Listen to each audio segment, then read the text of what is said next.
right, guys, this is Brian Brennan in the booth, bringing you live action from the 2024 International Open in St. Augustine, Florida.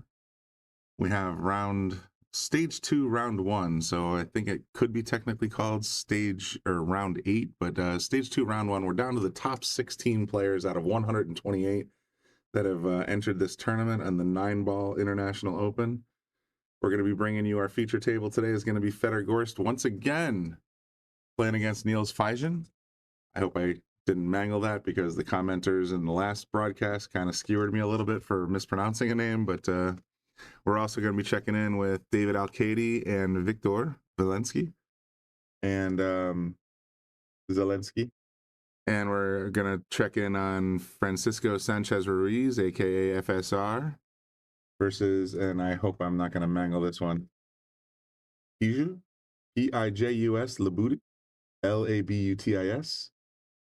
That's going to be on table 2, and we're also going to check in occasionally with Lee Van Corteza versus Georgi Georgiev on table 6.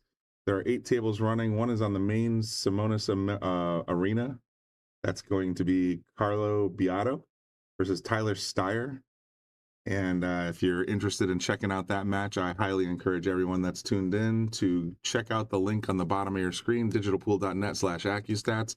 Use the code the Sharkstream Feijen. Thank you, Eric, for helping me out. Feijen. I will keep that in mind going forward. Again, kind of new to covering international tournaments, so some of these pronunciations elude me, but I appreciate the feedback in the comments section. We already got 100 people tuned in. And we're going to be bringing you this round for the next 2.5 hours, I guess.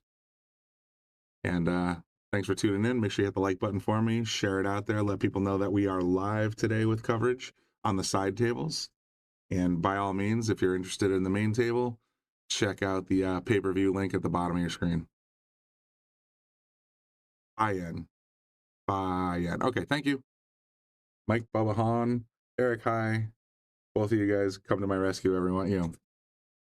I will soon be joined in the booth by none other than our very own Bobby the Legend Hunt to bring you live commentary for the matches we're about to witness. And yeah, that's about it. I think we are absolutely live right now. This is not warm up. This is matches in progress. There's Fedor on your screen, and we have Niels Feijen sitting in the chair back in the corner of your screen. Should be another great match. Look at these guys, both 800 plus Fargos, 818 and 843. Amazing. The match we're doing. Who was the other player I wasn't sure on?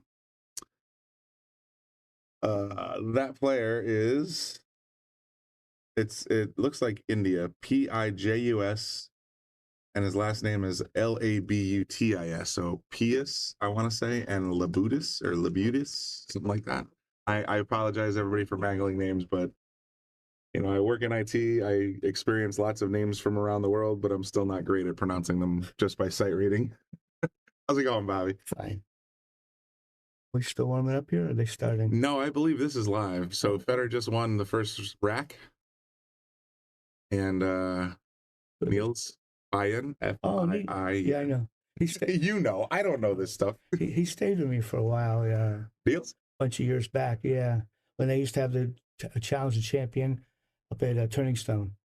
Pijus Labutas. Okay, Lithuanian. Wow. Yeah, you pronounce it his. I'm sorry, guys. I do strive to get it better, so I thank you for the feedback. And I will pronounce it Pijus Labutas. Going forward. We had someone in the chat last night. I couldn't say that. You heard me. I kept trying. I couldn't even come close. Yeah, they were giving me a little bit of corrective feedback, let's say, last night. So, like I said, I appreciate it. I don't want to mangle anyone's name. Whenever I'm broadcasting down here and I mess up, like everybody down here was calling Ashley Benoit. That's the American pronunciation. That's how I call, yeah. But I always say Benoit because I went out and I said, "Excuse me, how do you pronounce your name? Go directly to the source, Yeah, that's a bad. Cliff, it is live, yes. This is all live coverage coming at you from St. Augustine, Florida at the 2024 International Open 9-Ball Championship.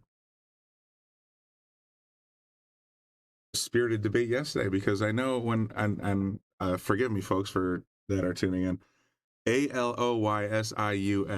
Wishes?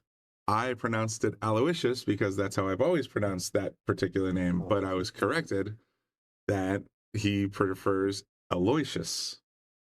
So trying to internalize that as well. Excuse me, gentlemen, for interrupting, but if you need anything, Brian, yell Frank, and I'm coming. You got it, Frank. Gotta go nowhere. This gentleman doesn't seem to us like us saying names wrong. Well, that's just it. I mean, We're trying. Here's the thing, Brian. My name's also Brian. I'm joined, like I said, by Bobby Hunt.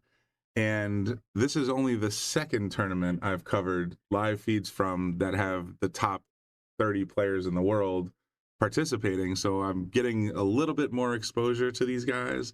We are pool hall in Wallingford, Connecticut, United States on the East Coast in New England. And as I go along, I will certainly internalize all these names. A lot of these guys have participated on the Sharkstream, as you well know. I pronounce all their names correctly. As soon as any of these other fellas that I'm mispronouncing their names show up on the Sharkstream, I promise you, I will never mispronounce their name again. Good. Try. Cliff, got out of the house early today. Yes, I did. And hopefully you had a good report this morning. Oh, yeah. Did they feed us in the booth? I stopped at Niels Donuts, the famous Neil Donuts in Wallingford, Connecticut on the way here. I had myself a donut and an egg sandwich, so I am super happy right now.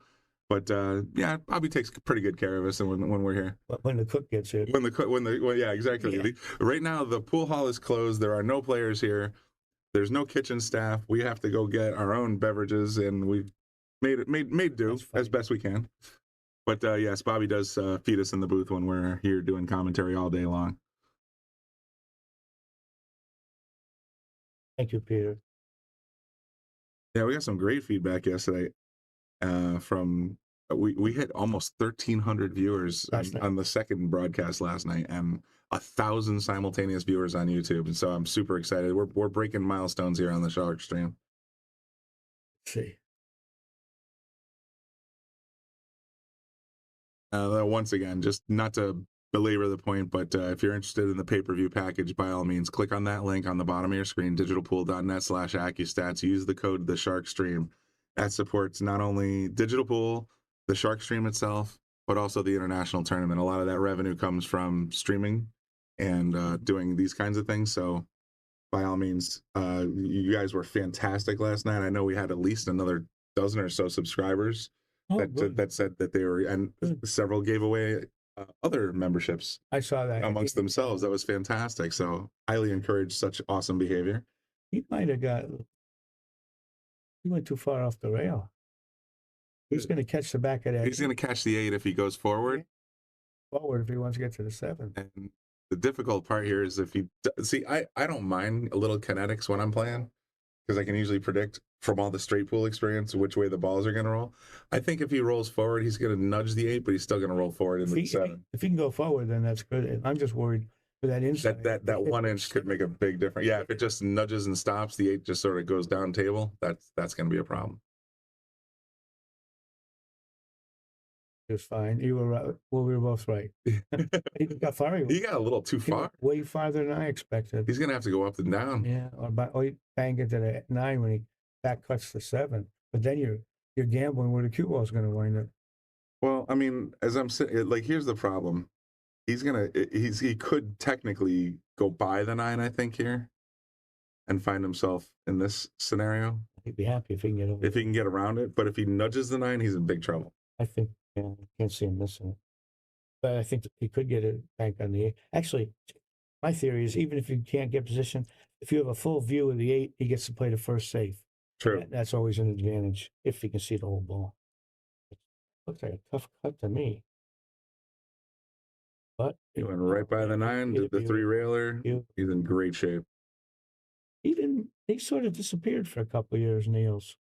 You know, I didn't see him much until this past year he started. Maybe he just didn't play well for a bit, but I didn't see much of him. That was a nice shot. Seems like a pretty young guy. Perhaps he's in the same situation we all find ourselves in our 30s. It's like, oh, look at that. Family time. And he got married. And I think he had kids. That's why I took 20 years off of pool. I'm sure others have found themselves in similar situations. So we got a tie game right now, 1-1. Let's look around the room a little bit. We have a couple other tables that we're going to check in on from time to time. We have David Alcady and Victor Zelensky still tied 0-0, just getting started. Paco Sanchez is Paco is Christian. he's calling from work. He wears a t-shirt that says Paco, and I never got it until this very moment.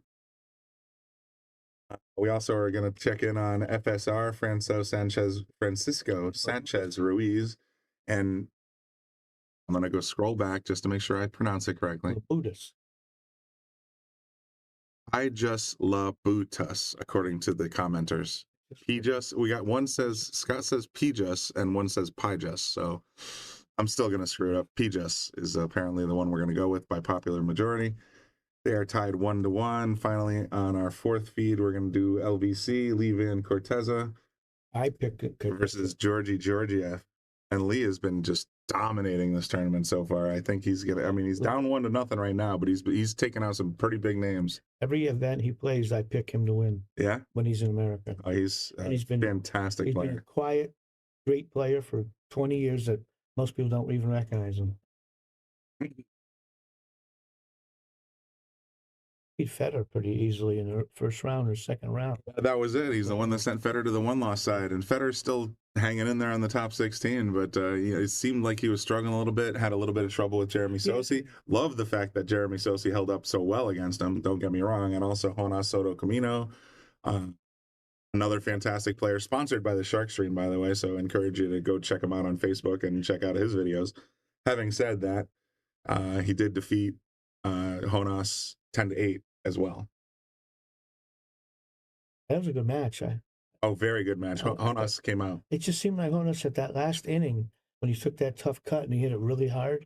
It seemed like he got frustrated and threw it away. That's what it looked like a give-up stroke to me. It did feel like he's just like, I'm tired. Yeah. I'm going home. And he didn't even threaten the pocket. No. He was off by a diamond. Morning, Jessica. We're already up to 400 viewers. You guys are awesome for checking us out on a Thursday afternoon. And by afternoon, I mean 17 minutes afternoon. It's a rare occasion that you're going to see me and Bobby Hunt in the booth here at noon. The pool was really quiet. Big fan of coming down here at 3 o'clock before the leagues roll in. Play like after midnight. When I would travel, after all the regular people. All pool players are vampires at heart, so I get that. So the action doesn't start until everybody goes away.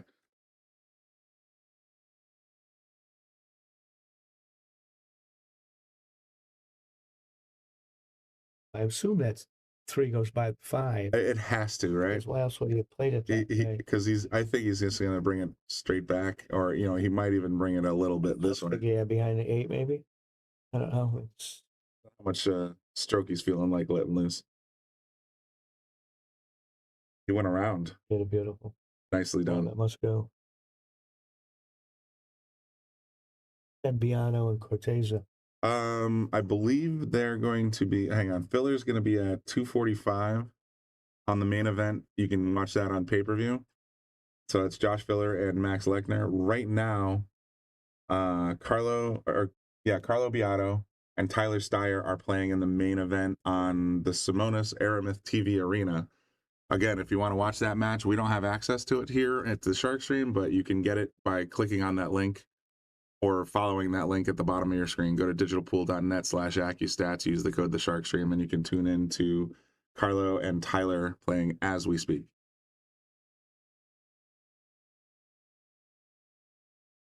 We're going to have concert matches all day, or will there be a break like last night? There's probably, my understanding is that the next scheduled match other than the arena will be again at 4:45. So we'll probably take a couple hour break between. There's nothing we can show in the meantime. I mean, we can show some pro-ams, but if you thought I was mispronouncing names now, then just wait until we watch a bunch of people I've never even seen or heard of before. But as far as I know, yeah, we're going to take a little break between this round and the following round. So this round is the top 16. The next round will be the top 8. The round after that will be the top 4.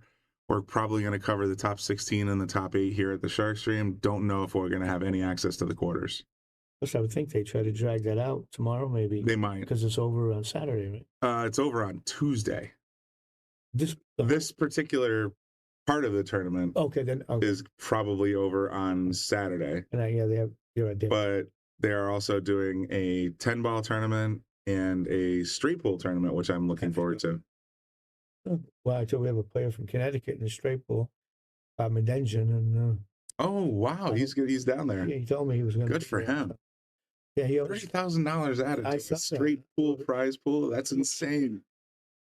I mean, it's not insane. We need more money in this sport, of course, but I don't think I've ever seen that kind of money added to a straight pool tournament. I never. I played a couple World Championship straight pool and 2,000 or 3,000. You got a couple grand, you were happy. One thing about Niels, he hasn't sped up much. Well, I'm not. Jessica's. Is it afternoon if you haven't slept yet? No, I guess it's still morning. No, I actually went to bed at 4 o'clock in the morning. I don't know why I stayed up so late, but I was talking to a friend and sort of watching a little TV, and next thing I know, it was 4 in the morning. So, did you watch Lucas's One Pocket? I did watch Lucas's One Pocket, and yeah, it's heartbreaker that the kid lost. But you know, he bit off a little more than he could chew. I think last night, Shane was looking pretty sharp. Did they play another set? I don't. They did not follow it up, but they who knows? They're still there. Oh yeah, they'll be there for. That's what I'm saying. They're still there. You might see them again tomorrow or today. Depends how much the backers have. That's also true. We didn't have backers when I was playing pool. Skylar, this is not WNT or WPA sponsored. It's an open tournament run by Digital Pool. Tournament director is Zach Goldsmith. Damn it. But anyway, it's an open tournament. It is ranking for WNT. Not sure about its WPA status. Yeah, I don't understand any of that stuff. It's getting confusing for me too. It's getting nasty too. So it's definitely, but it is an open tournament. So basically there's no drama. All the top players are here. All the Moscone players are here. Everybody. Everybody's in the tournament. What a field, though. I mean, just DJ Boom says hi. There you go. DJ Boom's looking to sweat. Anybody wants to take DJ Boom's action for $100?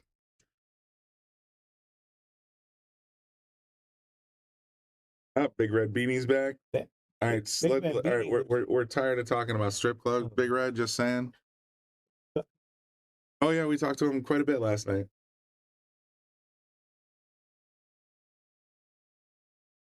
And yet we're back again today. Look at these numbers. This is crazy. We got 700 people already in the daytime. At noon. I know I have nothing better to do, and I know Bobby has nothing better to do right now. He'd be at a pool hall even if he wasn't at this pool hall. Yeah. So, what's all your excuses? It's lunchtime. Maybe they're just having a lunch break and decided to tune in. A little piece of paper. I want to give you my cell phone. Gotta have a look at Bobby. You can just call me.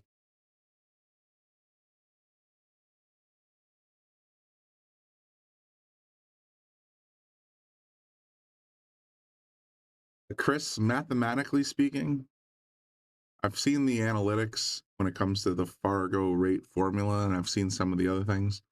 I don't think you're ever going to see anything over 900, to be honest. Maybe not in our lifetimes, because everything's relative. So if an 850 beats an 851, that 850 probably isn't going to move a point. If an 850 beats a 740, that's still a nothing burger. So as it's sort of like chess rankings. Once you get past 2000, very little movement. Yeah. So I have a feeling Fargo's going to be the same way. Oh, sweet. That way, if I'm not here, you can get me. I can. Okay, sounds good. Thanks, Bob. As long as I don't always have it turned on, but yeah, no, you told me that. I get it. All right, but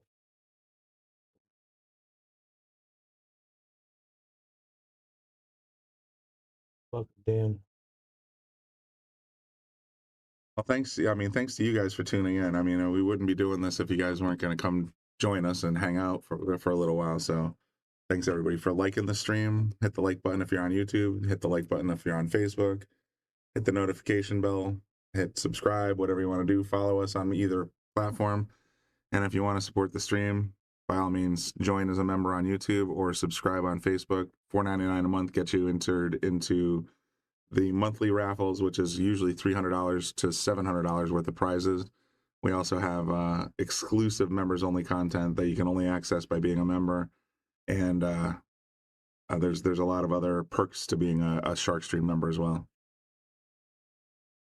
Let's look around the room while the ref is out there getting the balls ready. Looks like Victor is up 1-0 over David Alcady. David, who has also been here on the Sharkstream, he was in our Young Guns event. Fantastic event back in April of this year.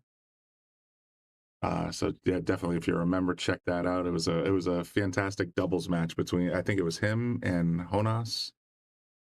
And I'm trying to remember the other two players. Darn it, Moritz Newhausen, and it wasn't Jose Alberto Delgado, but there was a fourth. It might have been FSR actually. Now that I think about it, there was but we've had a lot of those pros here. Let's check another table. We got FSR himself right there at 841, up 3-1 against Hugh.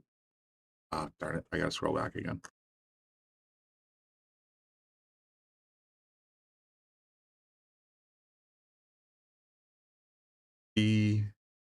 Just. Or Pius. I mean, there's still, yeah, Pius. I think it's Pius. Pius. That sounds very, yeah, good. correctly. Yeah, he's down 3-1 against FSR. FSR having a very strong showing in this tournament as well.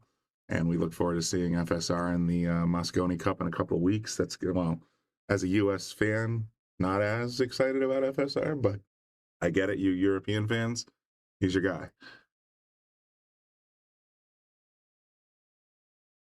Bobby says FSR. Yeah, Pro Elites versus Moritz and Jonas or Jonas. That was a fantastic event. I was here for that, and you and Chicken, I think, were doing the commentary. Two guys playing Scotch doubles and working like they were one set of hands. It was fantastic to watch. Does look like Pius. I got one more table. LVC, Levy and Corteza. It's funny when you got three names. It just, FSR, LVC, SVB. You just sort of you bring it down a little bit. But he's tied 1-1 with Georgi Georgiev. And let's just go back to the main table. Can I get this? Yeah, I can barely see the names anyhow.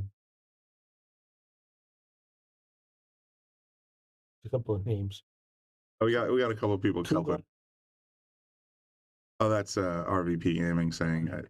We got, whenever we have Fedor on the channel, I notice we get a load of players or fans from Vietnam. So going to see a lot of Vietnamese showing up in the comment section as well. I had a vacation in Vietnam for a year.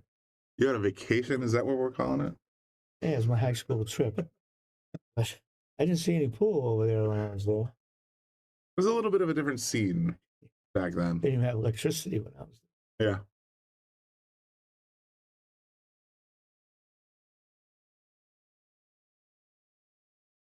And the carpeting on This carpeting is distracting every casino, hotel, banquet facility has some kind of, like, they almost compete to get the most eclectic patterns. What's wrong with just a color? Just anything. But white. But it looks like a Jackson, or what is it, a Pollock painting. It's just like splattered white and black all over the place. Someone actually commented last night, is like, what's with all the garbage on the carpet? I said, no, the carpet's clean. It's just weird. The other day when I first saw it, I thought they like ripped up the old carpeting, and that was still the glue on the floor. That was the glue on the floor. No accounting for fashion.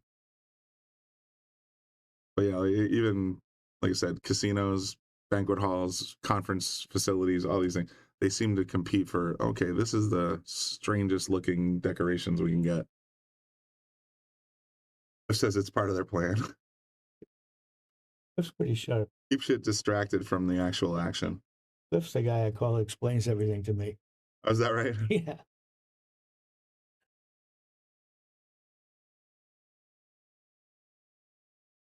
Well, I'll tell you what. I mean, we got about 1,000 people in the comment section already, or tuned in, and looks like there's at least 5 or 6 people in the comment section looking to sweat it. Yeah, they're interesting. I'm kind of old school though. I want to pay when it's over or collect, not get PayPal and things sent to me. Yeah, we're kind of relics in that.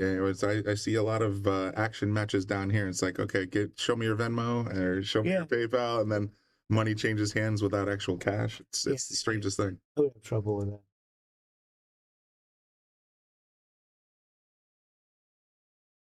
Since we need a shot clock, I wouldn't argue that. I'm pretty sure they're running a shot clock on the main arena, the number one table that they're running on pay-per-view. But logistically, when you have 128 players, you need 64 refs in the first round just to run a shot clock. So Some people really. I kind of thought, yeah, well, that's true. I kind of thought that the top 16 they might have 8 reps to spare, but as it turns out, no shot clock this round.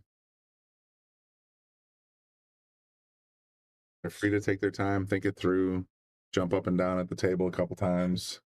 They did that when I was young.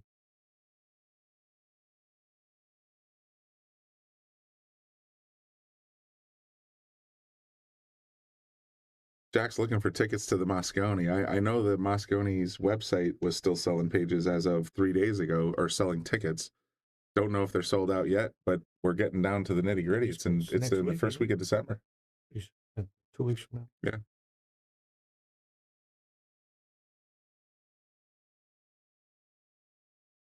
Well, getting to 1 isn't. I'm trying to see where he's going to get on the 2. He's going to go around the 8 ball. Yeah, and then. But then he's got neither corner there. Try to get close and maybe get right in one of the sides. He hit it short. Yeah, you see where he tapped the table? Easy. He was looking to get here. He put his finger on the table. Was like, that's not where the cue ball's supposed to be. Thinking he rolls the 2 to the rail, try to put the cue ball behind the 9, maybe. Oh, okay. So just bounce the 2. He looks like that's what I think, but it looks like he's cutting it. I like what you just pointed out. Bounce it, but it sure looked like he was cutting it. He initially set up like he was pushing the 2, like he was looking for this combo. Yeah, but that's a risky shot. Yeah, and if that's not like a hanger in the corner pocket. Not even close. Play so good. Oh, that's just it. He thought better of it, but these guys are both 800 players, so yeah, whatever they do is right. Whatever they do is absolutely correct. Pretty much. Someone said about Efren once. He shoots it. If he shoots it, that was the right shot. Yeah. He is still going outside edge. Oh, he played the carom into the 5. He's still got some work to do, but he's still at the table. I think now he puts the 2 on the bottom rail, so put the cue ball up there by the 8 and maybe get the 2 back here behind the 9. You know what I mean? Try to do that and leave the cue ball up there behind the 8. That seems like a pretty good tactic. Some of these younger players are so offensive. You know, they like Lucas. He would fly to that bank shot. We were watching him playing Shane Wolford last night, and he's playing one pocket. The kid is so good at just soft banking. He's just a really good thing. Just an absolute phenom when it comes to that kind of thing. And here it is. Oh, that's why I can't. I can't take the chance. Yeah, the chances are there, but I thought he had it. Yeah, when he hit it, looks like it was coming right across.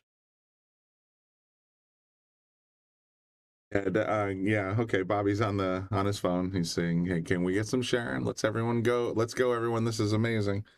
Absolutely, it is. And we're up to 900 people tuned in. That's awesome.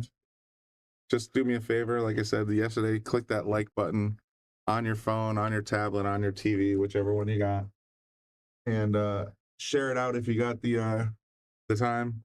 Let people know we are going to be live here from 12 to 3 probably today. And again, probably from 4:30 to 7:30. We'll see how the tournament schedule goes.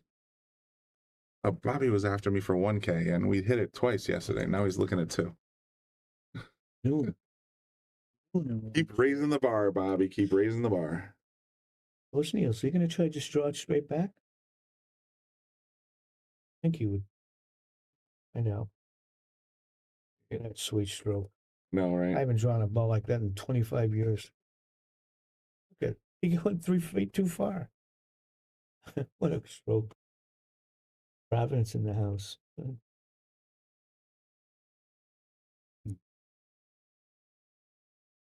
$222 for Moscone tickets. Yeah, I mean, anytime you have to go through a ticket reseller, you're going to get porked. But if you're, if for some reason you were able to get in on the early website sales, I'm sure you got a reasonable price. Maybe even close to face value. Who knows? Looking here, someone mentioned down Greater New Haven API. I know exactly who that is, and is lamenting not getting any work done. somebody mentioned down 3-1. You got to take chances. I don't agree to take chances this early. Not at 3-1. If you're down 5 or 6-1, then you might want to take a shot or two. But I also look at different when I'm if I was a pool player. If I get ahead of you 4 or 5-1, I don't take any chances. I want to, especially like a one pocket. I want to force my opponent to take the chances on bad shots. Right. Open it up for you. Yeah, because if you're ahead and you're taking a couple wild shots, now the guy's back in the game. I think you should play tighter when you get ahead. But these guys play better than I do, so they might see it differently. I mean, there's all kinds of different philosophies. Mine has always been something I learned a long time ago. Is like, if you're up 10-1 or you're down 10-1, walk up to the table like it's 0-0. Make your decisions. Just clean slate. Just make your decisions. Play your best. Don't even think about the current score because it shouldn't affect your decision-making process. It sure is hard enough. It sure does, though. Yeah. John Guy says he'd rather spend money for Derby City. Well, Derby City is more of like a Sturgis motorcycle rally than a pool convention. I love going to Derby City. Derby's nuts. It wears me out, but I really like it. I also get the sentiment, of course. I mean, if you're going to go for a party, Derby's where to be. The young man's, but I still like it. It's old. It's how pool was. What's he trying to do? Just to play it safe. I think he's just trying to lock it up in the corner. That was lightweight. That was a nice shot. I know he's trying to get over behind the 8. That was a well thought out shot. Reminds me of when we were watching Lucas and Shane playing one pocket yesterday. I mean, there's a lot of those tactical two railers, where the most important thing is where to leave the balls, not so much whether or not you pocket one. And that felt like a similar kind of shot.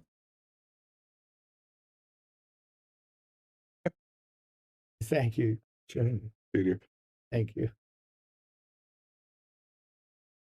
His days are over, though.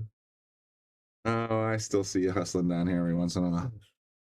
Mostly I'm telling stories. Just talking about how good I used to be. About hustling, not so much doing the hustling. Oh, yeah, I get... Yes, you don't see hustle like it used to because everybody knows all the information. All the data's out there. You can go check out someone's Fargo. You can, just open up your phone, find out all you need to know about the guy that's talking smack to you right there. It's not like it used to be where you could walk into a room as a no name. No one knew who you were and you never knew your right name. I used to be Bobby West. Bobby West. It was because the guy asked me what my name was and I had a Joss West cue in my hand. That's where the West came from. I was in Baltimore. That's your road name. That way nobody come back looking for you. Yeah, Chris, it's pouring out here. Spin this. But he's getting.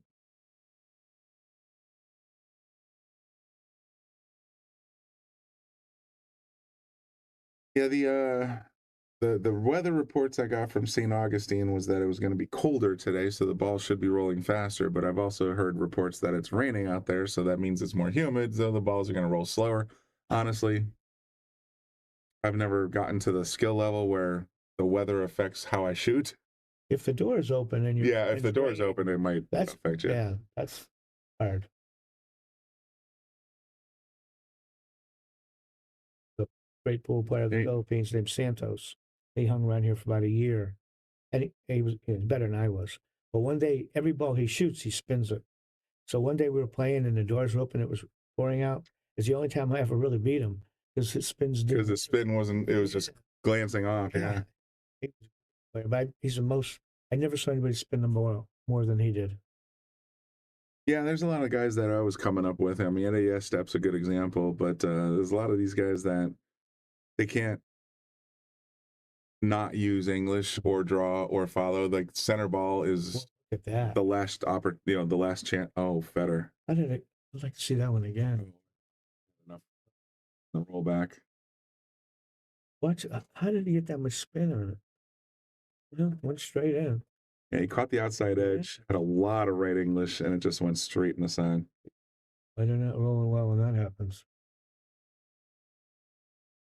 Maybe it's the cloth is a little grippier than it was yesterday. Who knows? That took off. Table 19. Sorry, Vincent. I don't have 19 today. I got 1 through 8, which is where they're doing the top 16.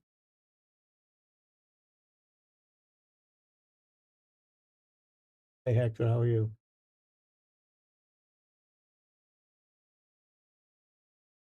Hey.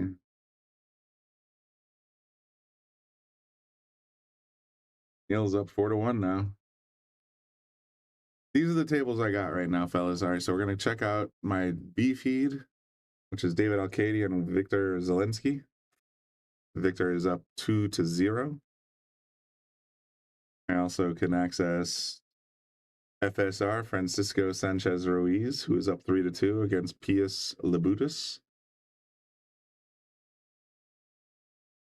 Understand what he's talking about. I got nothing. Yeah, just trying to start something. Yeah.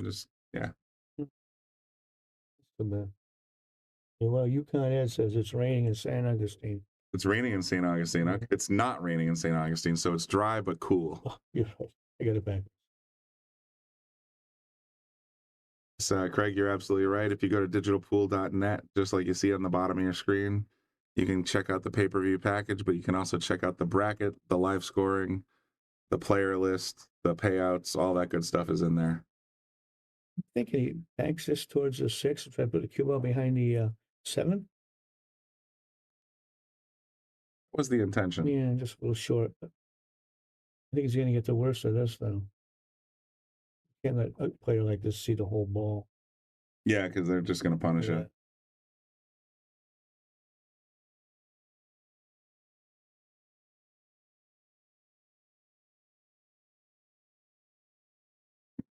Polish power, polka. Polska.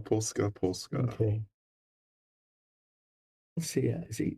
Looks like he's jacked up the bank hit. Well, if he can shorten this all the way up, I mean, diamond tables are snappy, but this is a tough ask from Georgie. I think he has a fairly easy save.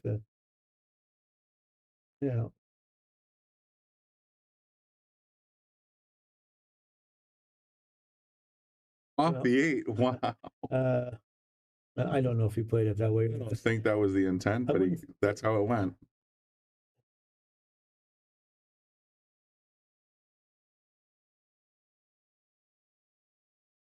He kind of fist pumped on that one. Did you see that? Oh, maybe he did play then. Yeah, he might have.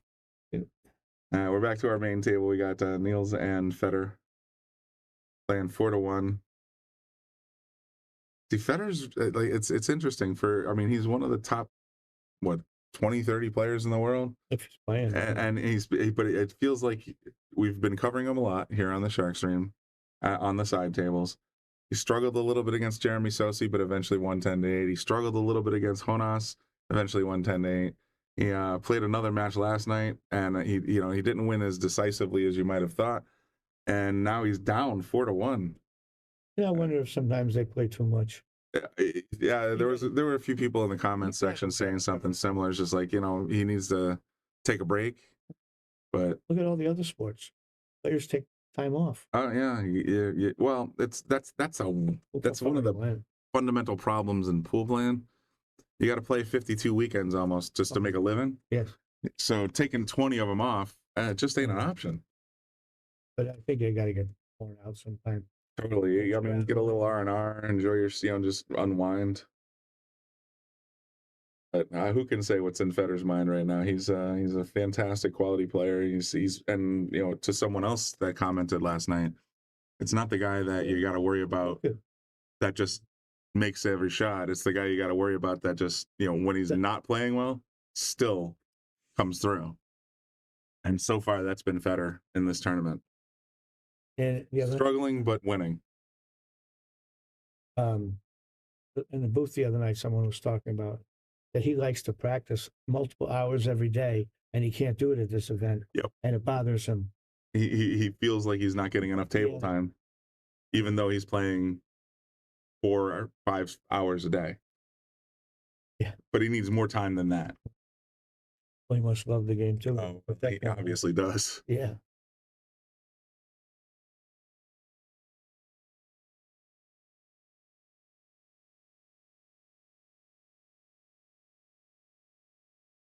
This is a peculiar setup right here. 5 balls on an island. Not a lot of places to hide. Don't really have a shot. Where do you play the safety? Right here? Yeah, I'm trying to think Right of it. here, the right side of the 7 or whatever, 5, I guess, up there. Yeah, this is the 5. And I try to come down between past the, whatever the solid here. No, I would try to do 2 rails. Oh. Here, catch this rail and come across. The 5 will end up somewhere here, and you got a couple balls. You get a couple behind. blockers there, the 7 and the 8, it looks like. It might not work, but you got chances this way. Yeah, pick up the second rail. He doesn't want to hit that one, though. Yeah, that contact kind of messed it up a little bit. But that's what I saw. It's the right idea. But I think he got a little too much right and just ended up shortening up the rail. That would, and if the tables are wet at all, that would really shorten up. Ash says Ashley she likes to practice a lot too. She works on her game all the time. Ashley Benoit, yeah, she's definitely someone to watch.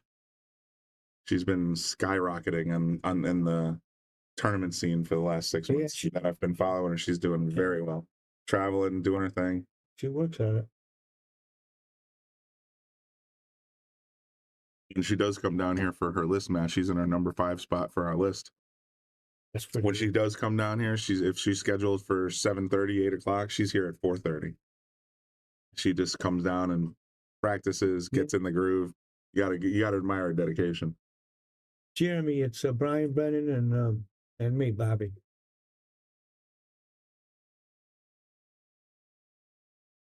There you go. I was just talking about you, Jeremy. Were your ears burning?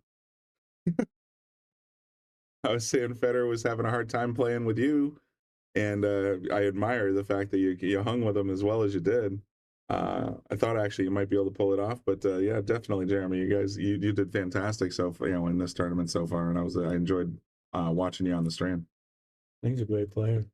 Oh yeah, he just can't put in the time he once could. I feel like Jeremy's put in more time in the last 6 months, because I've seen him here at the Joss Tour with Mike Zuglin. I've seen him in a couple other tournaments around New England. Now that he's in Florida, it seems like he's putting a little bit more time into his pro game. And I wish you well, dude. Got a couple of young children, and that's the thing.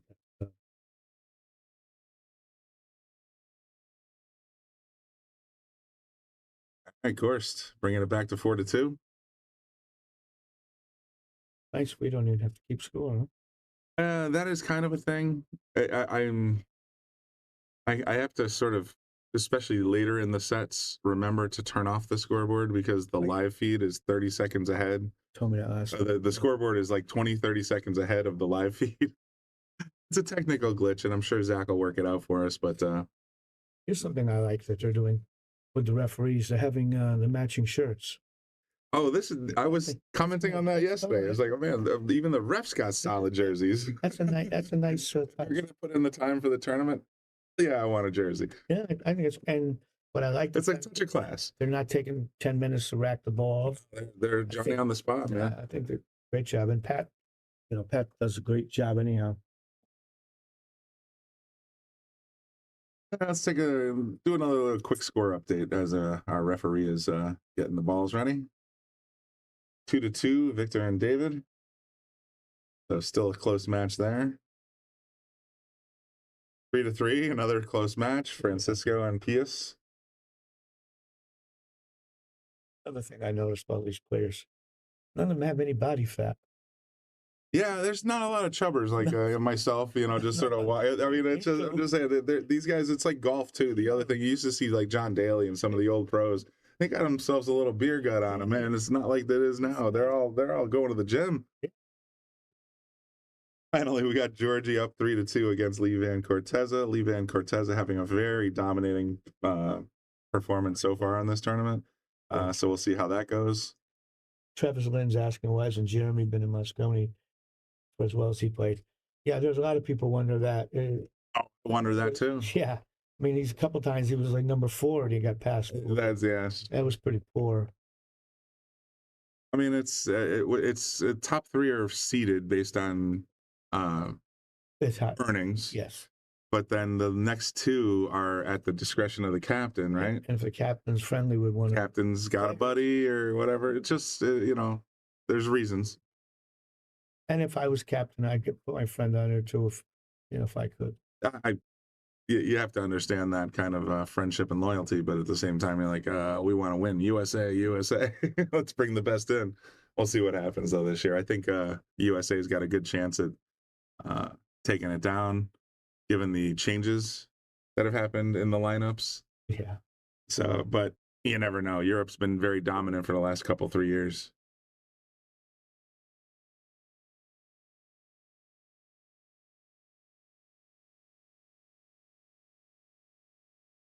John, we were talking about when the years I'm talking about when Jeremy was a few years ago, when 2 years in a row he was in the top 4 and didn't get chosen. Nothing recent.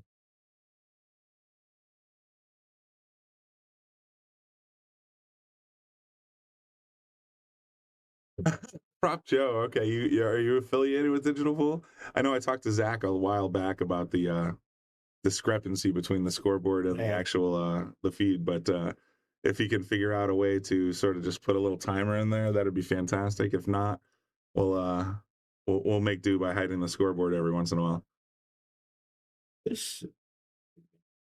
Like this shot, because even if you make a great shot, which he did, you can't get on the next ball. Yeah, you know what I mean. If I was, he's stuck on the 3. Yeah, you weren't going to get back there. One ball at a time, Bobby. You just.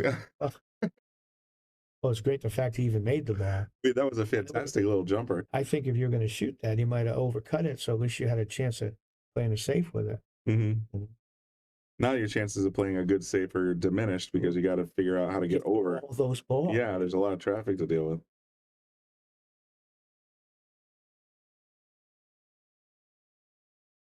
Up again, and I'm like, here we go.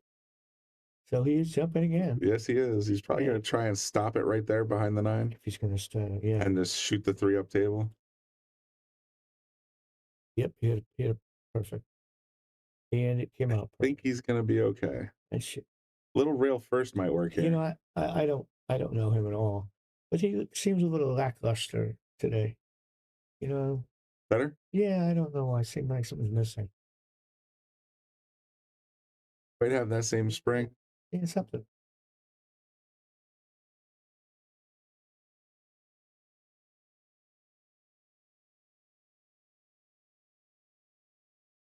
So, I don't think, is he going to try to jump it or try to kick it?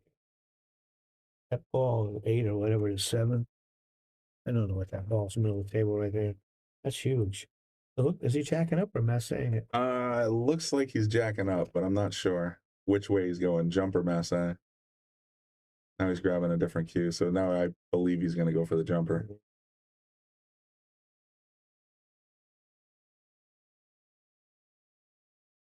Says American teams wear Trump wigs. We're not going down that path, Chris. You definitely don't want my thoughts. Well, let's see if he makes this. Let's talk pool. The 5, how are you going to get it? Wow. A shot. He just smashed it right in there, too. Like it was a hanger. Watch this. Pops right over, smashes it in the corner. And, these are 4.5-inch pockets, but that's by no means a big pocket. And it just drilled it right in there.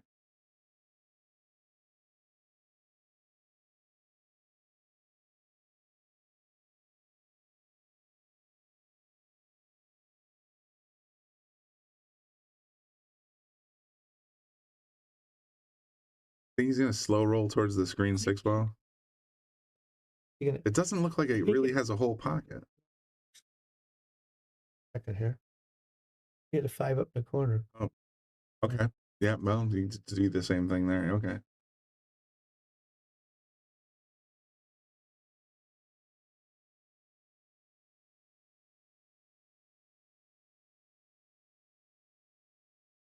That 2.0 is on table in the top 40 in the 650 and under. Is a guy that came up with Lucas here in Yale Billiards in Wallingford. But it looks like he's doing pretty well in the 650 and under, the Pro-Am. He's a good player. So check him out if you want. He's a Florida native now, but he was from Connecticut, and he's on table 19. If you got the pay-per-view, look at the. If you don't and you want it, link at the bottom of your screen.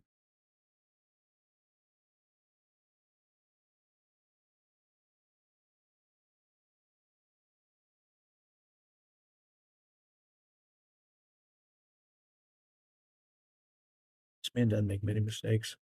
You know, once he gets open. Yeah. First time I met him, I tried to give him a ball at one pocket. Didn't work out the way I'd hoped. It has to be 15. It's like not much when you're giving up one ball, but in one pocket, it sure is. Especially when a guy makes everything he looks at. I got even stayed with me for a week, and I sent him to a couple places, so I got my money back. You got your money back? Yeah. Yeah, you know what? So the phrase goes, can't beat them, join them, right? All right, well, you took my money, so I'm going to back you, and I'll take someone else's.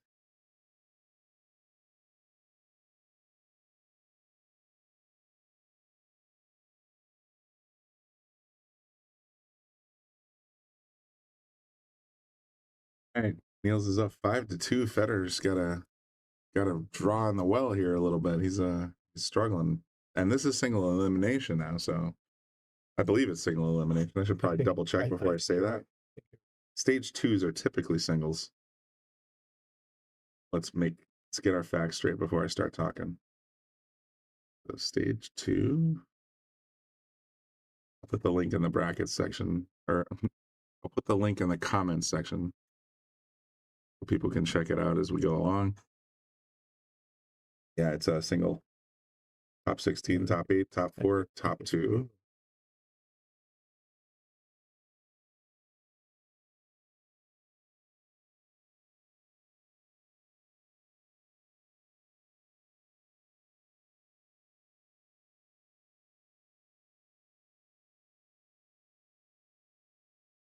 Part of Florida. I know these guys are up towards Georgia and St. Augustine. It's closer to the Panhandle. I wonder where the Moscone is. It's probably closer. It's probably in Orlando, isn't I'm it? pretty sure it is. I have a couple of friends going down.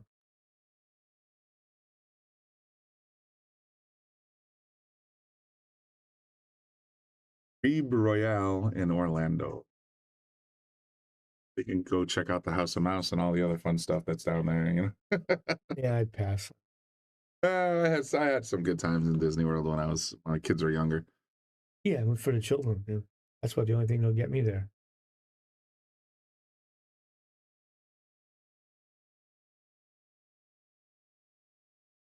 Yeah, Michael, I agree that the northern part of that trip is tough. Well, New England traffic is kind of once you get past New Jersey, it's actually not bad. Yeah, when you hit Delaware, it seems it starts flying. Then you can just open up and go. But you know, as always, be careful in Georgia, Connecticut drivers. Just saying. I got a few tickets. Personal experience.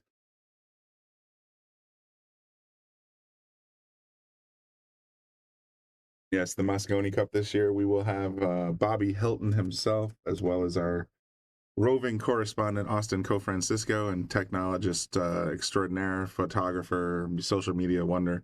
They'll be down there for the Moscone Cup, and they'll be talking to the players. They'll be talking to the fans. They'll be doing some exclusive interviews. All that will be available on the Sharkstream as well.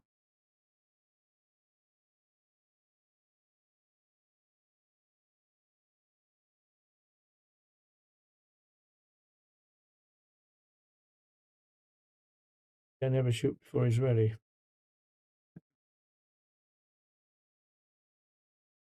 We all have our routine, our shot setup routine, but some are longer than others. Just the way it is. Yeah, he cut it right in there. I mean, he took the whole pocket, but he got the speed. He's got the he's in good shape here. I didn't realize he couldn't get past that 6. I thought it was straight in. So I take back what I said about him being slow.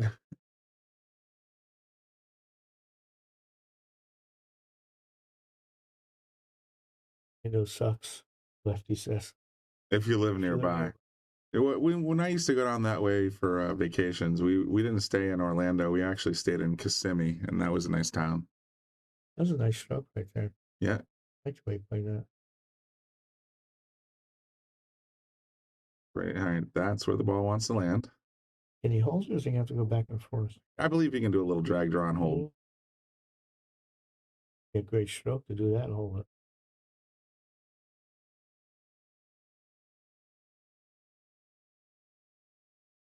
Just enough draw to make contact. He got a little further than I thought he would, but he played it pretty firm.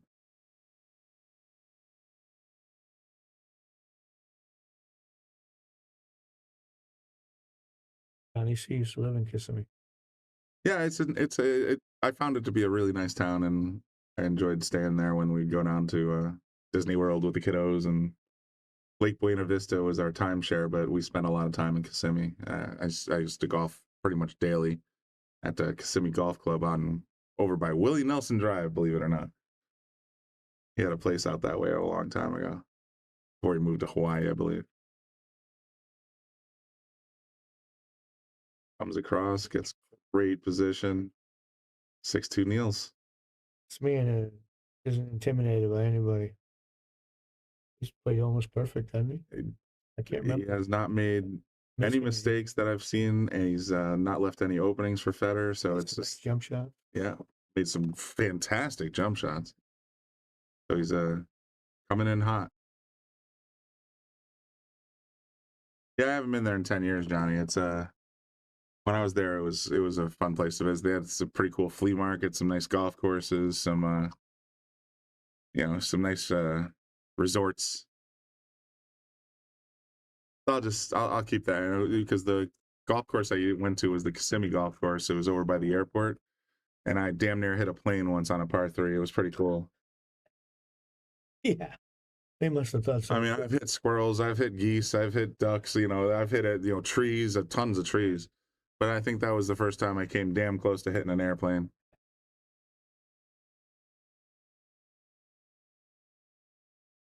Let's look around while our ref is taking care of table A. We got David Alcady down 2-3 against Victor. These guys are kind of they're not. I wouldn't say they're playing slow, but I figured they'd be a little further along in this match by now. 2-3, yeah. We got FSR 4-3 against Pius Labutis.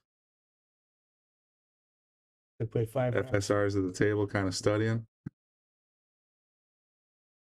At least these guys got they got 7 racks in.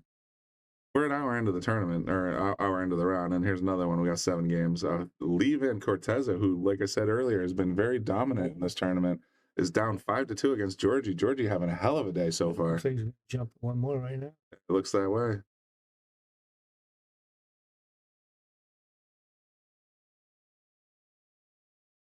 (5-2) because of the scoreboard delay might actually reflect this 9-ball.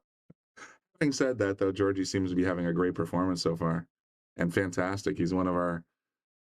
We talked to him at the PA Pro-Am, and I said the royal we. Bobby talked to him at the PA Pro-Am, and he's featured on our intro roll now.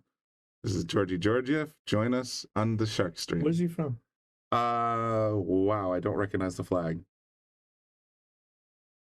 That's white, green, and yeah.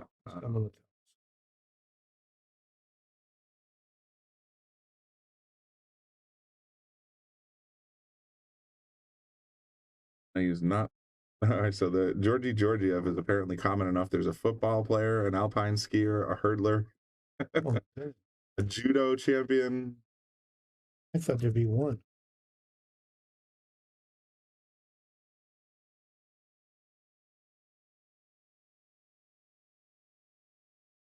Curious myself. People, all right, on Easy Billiards. Bulgaria. Is it? Well, that's one Georgie Georgiev. No, you're right. Might have that.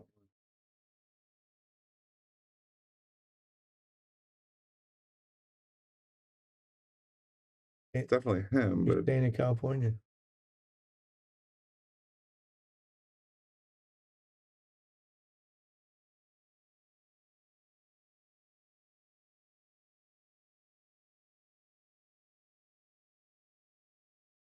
Bulgaria, according to his AZ Billiards profile. The Tesla's match. And to the comment section. Let's go back to our main table. Oh, wow. He's trapped up pretty That's a good, crazy safe right there. If it's not a crazy safe, it's just an incredibly fortunate break, but I gotta believe that was a safety play. Look at how close that cue ball is to the 8, yeah. What he's looking at. Can he get far enough on the rail to get past it? It seems like he's staring at this with some English. I'll need a lot of it. He's hitting down, so he's definitely needs a lot of soft. Oh, wow, he went too far.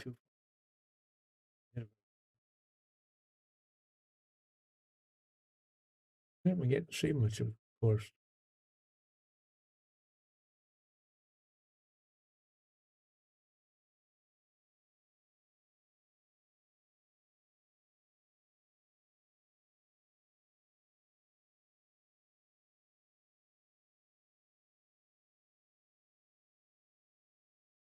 He was planning on getting on the 2. I think he's gonna play the 2 up top. I don't know. I wouldn't want to have to play shoot for a position for a. See, I go a little bit blind here, and I don't even see the 2-5 combo because I hate combos. Yeah. If it's me, I'm doing exactly what he's doing. I'm gonna try and roll up Short of the 5. Yeah, I don't want to shoot a combo. That's where I would like to land. If I had ball in hand, that's where I'd put the cue ball. So that's what I'm thinking he's going to do is roll up towards the 5, but try to stay with an angle to get on the 3. Perfect. Cool. Little sharp. Little sharp.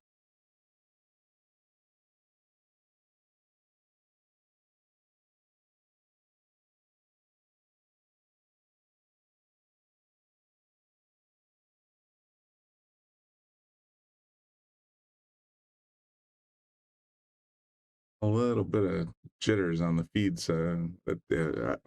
It's just probably the internet connection down there in St. Augustine, but it's weird because every once in a while these guys will go in the tank and start thinking, and I start to wonder, are they just not moving, or is the stream frozen? Yeah, I've done that 100 times. What a beautiful shot! Played it with just the right amount of speed to get on that 3 ball. Walker, someone who has one eye. Gorst? Yeah. You only need one good eye to play.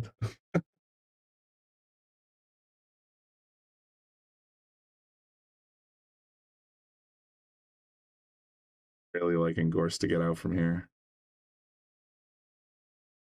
You got the wrong angle on the score ball, though. It could make things a little tricky. Gonna go back and forth, and with the right outside English, nah, not a problem. Forget who I'm talking about every once in a while. He plays with Q-Tech, doesn't he? Not 100% sure. Looking at his jersey. I was trying to see that. It looked like a brown Q. I didn't know that, Niels. That's why he has his head a little off center over the Q. Niels only has one good eye blind, and the other is that for real? He has no depth perception? How do you play pool at this level? A friend of mine, a guy who had a lot to do with influence on me, had only one eye. And he told me long shots didn't look long to him because there's no depth. There's no depth perception. So he was a great player anyhow. Well, I mean, I always remember that he said long shots didn't bother him. He's playing with a Viking. So here's the strange thing. So ever since I was in high school and when I was younger, 18, 17, something like that, I had surgery on my sinuses and it's left me permanently cross-eyed. You don't see it because it's like a 1 degree angle. But when I'm looking at a ball that's 6 feet away, I see two balls. Really? And it's tougher for me to process where the edge is, which edge I'm perceiving. Yeah. But eventually you do adapt. You just sort of figure it out. Better mix one back here, 6-3.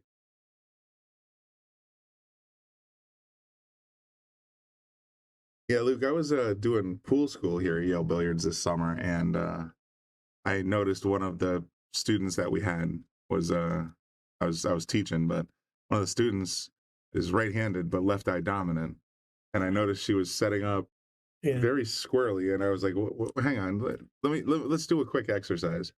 And I had her do the thing where it's like, look at a spot on the wall, circle it, and then close one eye, then close the other, and tell me which one's still in the circle. And she's, oh, my left eye. It's like, so you're left eye dominant and right-handed. You're going to have to set up quite a bit differently than a right-handed player with a right eye dominant, because you want to sight a cue like a rifle. You want to be over the cue. You don't want to be to the side of the cue. You're going to have this And weird Niels is skew. on the side. And Niels is to the side, and he still compensates just fine. So what, you and I play the same way. Which eye would be dominant for us? I'm left eye dominant, but I'm left-handed. But you, yeah, I'm So it's one of those things, like if you were to, like I said, So I would pick a see it- spot on the wall. Yeah, Pick a spot on the wall, circle it with your finger with both eyes open, and then close one eye, then the other. Whichever one is still in the picture, that's your dominant eye. Niels.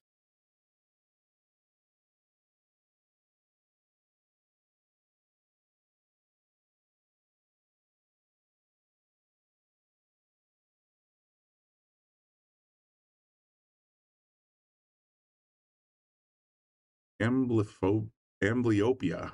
I've never heard that term before, but I'll keep that in mind.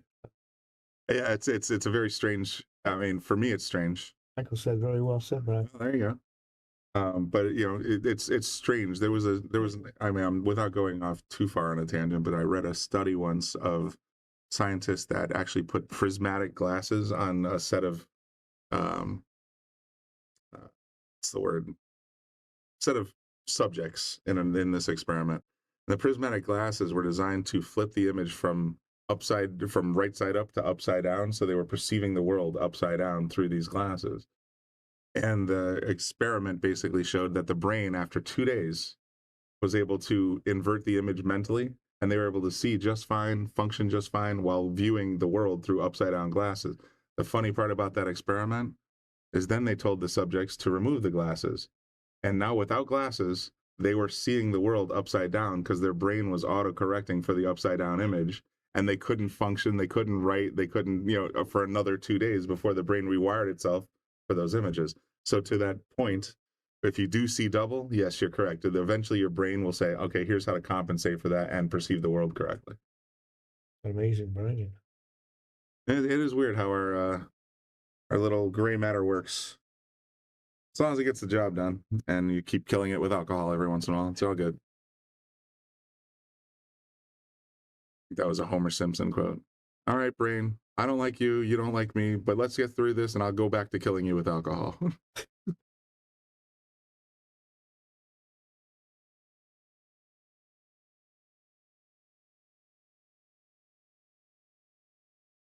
A great back kick. Let's see what where he lands. He's going to sell it out pretty hard here. Yeah, left him a nice line to get Wide open pattern, no problem with the 1, 2, 3. Yeah, it's a very good chance we're going to see a 7-3 match here. I don't see any. I think the toughest one is the first one, getting good on the 2. Everything else looks pretty easy after that. See, I like the way Fedor and a couple of the other players played. A nice little finesse. For me, it's just a touch inside English. He went up the rail. I would have probably landed myself right around here.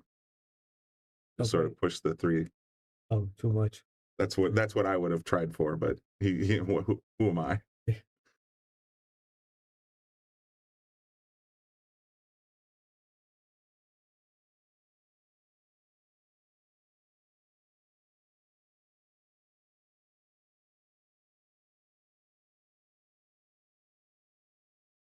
Luke, I think it's just one of those fantastic things. Whenever you have some kind of issue with your person or your body, mentally, physically, whatever the case may be, somehow we all just figure it out, adapt, move forward. And to Neil's credit, if he's got, you're telling me he has a vision issue, I would never know to watch him play in pool like we are right now. He's absolutely top notch. So good for him overcoming it. Science.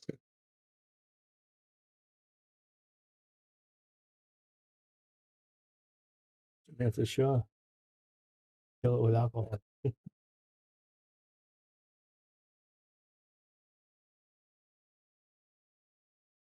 I think he has to be careful here is bumping the 6, I think. Yeah, I mean the 6-7 is a little touch and go. I like getting past it. Yeah, oh, he's got no problems here. Nailed it.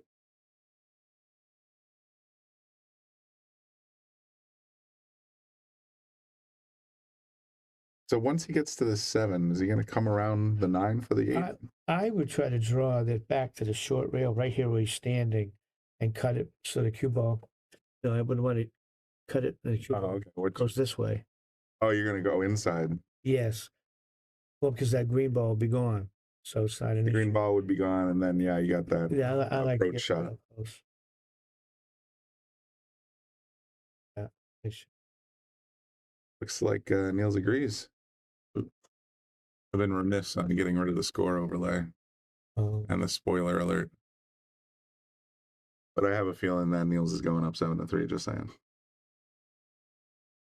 I've been missing anything. Seems to have gotten out every time he's supposed to.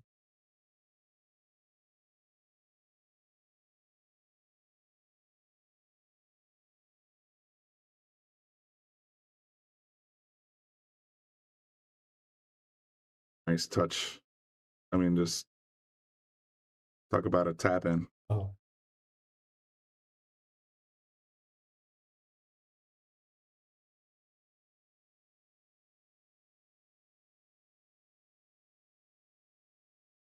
And Neil is getting off to an early start against Fedor.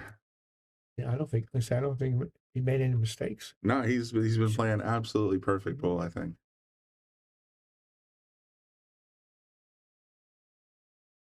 Let's take a quick look at our other tables. Like they're still leading 4-3 now instead of what was it, 3-2 last time we checked? So they've played 7 racks in an hour and 16 minutes. Not too bad. I mean, no shot clock. These guys are going to be a little deliberate. A lot of money at stake because I think this 75,000 was added to the 9-ball tournament. FSR tied 4-4 with Pius.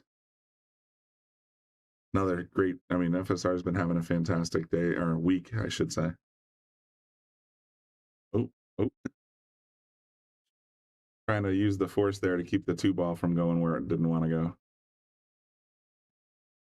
Finally, we got LVC, Lee Van Corteza having a real struggle against Georgie Georgiev, up 6-2. Good for him, man. Georgie is I think I would have figured him for a bit of an underdog. And he's coming out swinging. Gonna definitely get, well, he's not definitely gonna get top 8, but if he wins this rack or this set, he's gonna be in the top 8. That's some nice little prize coin. This is races to 10 in this round? Races to 10 so far in this round. I'm not sure when they're gonna go up. I want to say the finals have definitely a larger race, but I think what I read on the intlopen.com was that they're going to stay at 10 at least until the semis.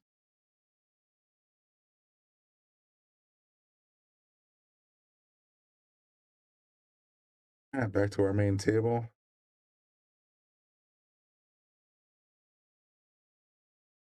Better's got to sort of, I don't know, just sort of get back into this, like right now he doesn't seem to be in a groove, it's like where everything starts to feel natural. He seems like he's struggling a little bit with like even shot playing. I would think he'd hit the right side at the 2 and try to put it up behind the 3, the cue ball. See what else he can do from here. 5 and 8 are gonna be a problem. Oh, look, my battery charger arrived. Who's at my house right there? That would be Amazon.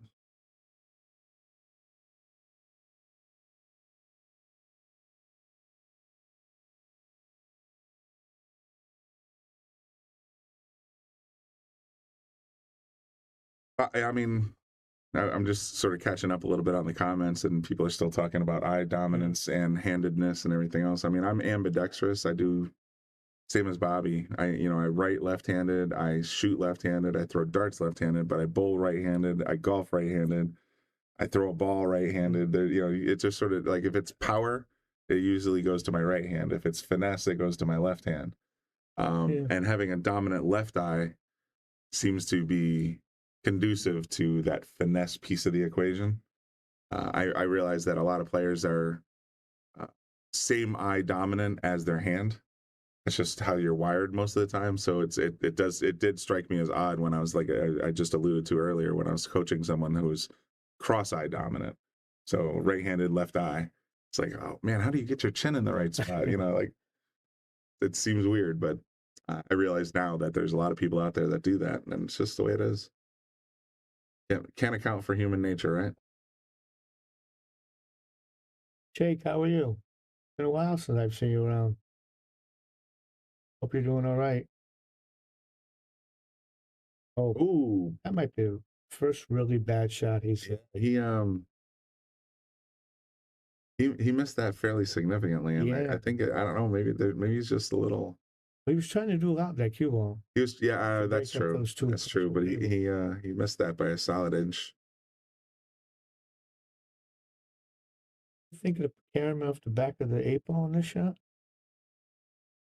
I'm not entirely sure what he's staring at. Oh no, I'm sorry. I got the I'm like he's staring sorry. at the black ball, Yes, I got but the, his next, so he's got to go from this ball here, the 2, to the next ball is the 5. I think what he was trying to That's figure what I out was- is what to do with that 5 Yeah. ball. too. Is he gonna make this? He's gonna set up for the combo, or is he gonna try and? Yeah, he's setting up for the combo. Looks like, boy, I hate combos. I'm right there, man. I hate combos. Sheik, I thought you were retired. How do you not have time to play pool? He's still down here at least once a week, probably twice. seen Don't let him fool you. He snuck up on me and beat me a couple times when I first came in here. Is that right? No, but it's close. No, but we'll go with that. It's close. That's all. There's your combo. Nice shot. It's a perfect. I envy players that can play those. I played Effin a couple times gambling with him, and I don't remember him missing one combination. And the distance between the balls, he just look over and smile. Just glance and whatever. Yeah, the hanger to him, and to me, it was a great shot. To use my old stupid phrase that I borrowed from John Neal, is that hard for you? Yes, it's hard for me. In fact, it's really hard.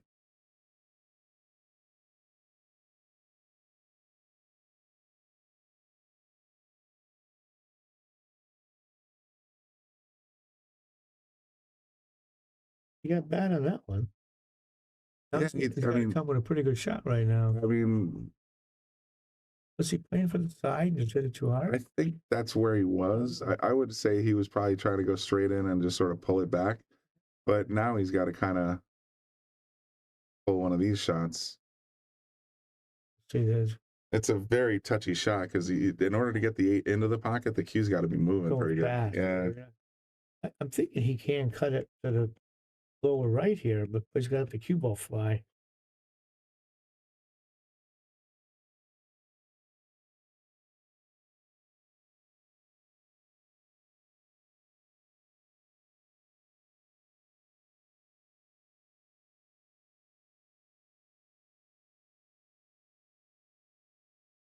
You know, he plays this. Yeah, I'm thinking you cut it in the side with a touch of inside.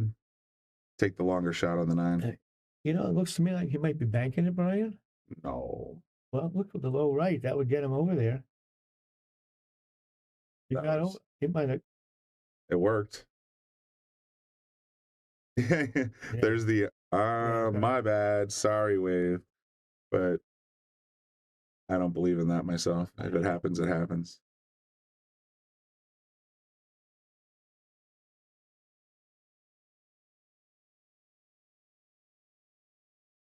I was a young pool player. Anytime I got lucky and made a ball in the wrong pocket, I would always feel guilty and Yes. usually miss.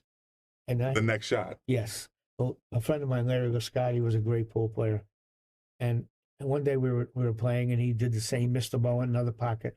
He looked over at me and smiled. And I made some comment, don't you feel bad? Never. Never. Never. To this day, if I get lucky, doesn't make me feel guilty anymore.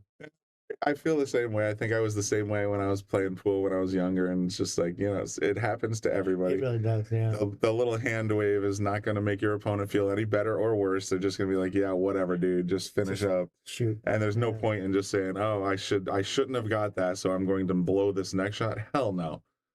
And like, I mentioned a minute ago, one of the great inspirations for generally being a cocky bastard when playing pool is my friend Sean Yale. And whenever he'd just play a balls out lucky shot like that, he'd look you dead in the eye and say, what, is that hard for you? And he'd just walk around the table and make the next shot like it was nothing. That's the spirit. That's my spirit animal when it comes to pool now. Are we going to be showing the straight pool tournament? Probably. I'm game to. If we have access to the feeds, I would love to. I'm going to be watching it either way. So if I'm going to be watching it, I might as well be sitting here talking about it. I was just hoping we get maybe Bob Medengen match. We get to see that. Oh, yeah. I don't know anyone else from Connecticut who will be playing straight pool. Yeah, we can, as long as he's on a side table, we should have access to it. So if that's the case, well, yeah, I'll definitely come meet you down here. We'll watch a little straight pool together. Sounds like fun. When I came up, The Hustler was still a popular movie in the late 60s, early 70s. So everybody played straight pool when I came up. I didn't fully switch. Leeson, Newman. Yeah. Those are the inspirations, right? Watch that movie. I've watched it at least a dozen times. I'll watch it tonight, too. Yeah, you probably will. I just fast forward through the love scenes. Get rid of all the plot and let's go straight to the pool. And there's only a few minutes of actual pool. I like the way they talk to each other. I enjoy it. Yeah, the banter is excellent. Yes. That 6 months go by there. I can't tell. I don't know. It's a 6 or a straight. The 6 and the 3 are tied together right now. Yeah. So how's he going to get to the 4? Is it 4 across the table? Yeah, I'm gonna go. That's tough. I think this is 4 here. So how's he going to get there? Top left, maybe? Yeah, top left. Well, he couldn't hit that much better. Oh. He's got a little bit of an angle, but not the worst.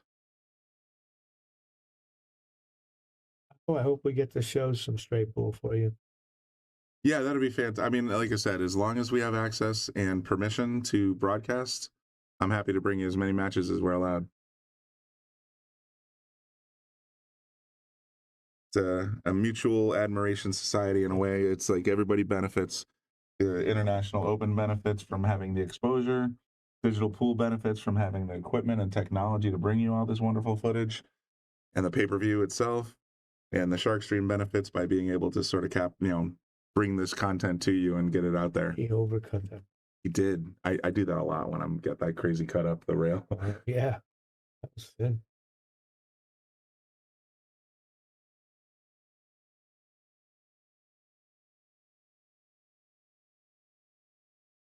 Yeah, Fedor's struggling a little bit, but I'm liking his chances now. Yeah, you can't let this boy get back in the game.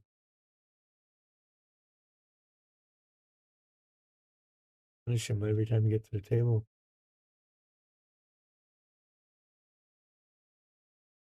All right, so I'm left-handed, so I probably right eye dominant. Probably. If you want to find out, do that little exercise I just showed you. Just look at a picture on the wall, circle it with your fingers, close one eye, then close the other eye. Whichever one is still in the center of that fingers, that's what we're dominant. That's your dominant eye.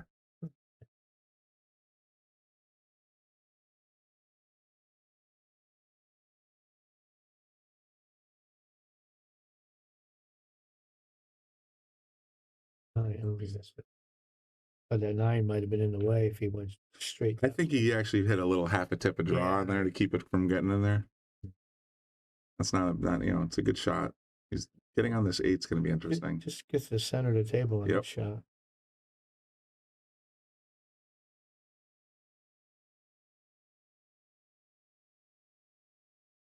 Best bank report. Yeah, I like any time you can go on a run. I'm not a fan of taking turns breaking. I think if you win the rack, you get to keep breaking. It's hard to come back if you get too far behind.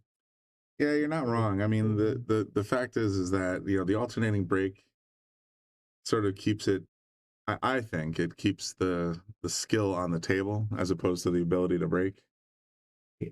Um, but we're going to start another half-hour conversation in the comment section just by making a statement like that. Some people want to see the 4-packs, 5-packs, 6-packs. You know, like some of these guys. Yeah. I mean, that does entertain, but it feels like you know, it's not as much of a competition. Somebody just runs a crazy package on you, and you just have no choice but to sit there and watch. But I think people like to see that. Spectators. But yeah, from the audience, Yeah. that's cool. From the guy sitting in the chair, not cool. I like the 9-ball in the break. You still win.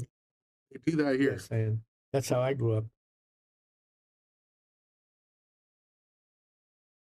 We were playing, it was not. I was playing, and 9 was wild anytime. Yeah, I like that. You always had that option. Big Red Beanie, I think you're misquoting Tyson just a touch there, but I appreciate the adaptation. Everybody has a plan. I think the quote is until you get punched in the face. He didn't have a good punch the other night. Well, you know, I got to give Mike all credit. He's a 58-year-old boxer, former world heavyweight champion, just absolute dominating record. The fact that he could even get in the ring at this age, I can barely get out of bed sometimes. And so I commend him for at least going through with it. I never thought he was going to win, but still pretty good. Lee Van, what table do I got them on? I got them over here on D. He's still struggling. Georgie's still dominating over there. So there's your score update for Lee Van Corteza. Let's migrate over to the other ones. FSR up 5-4 over Pius. And we have Victor and David still going at it, 5-3.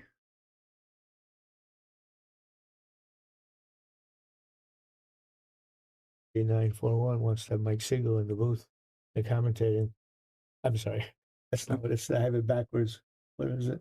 Have Mike Siegel play in the Legends tournament. So nobody gets him in the booth to commentate.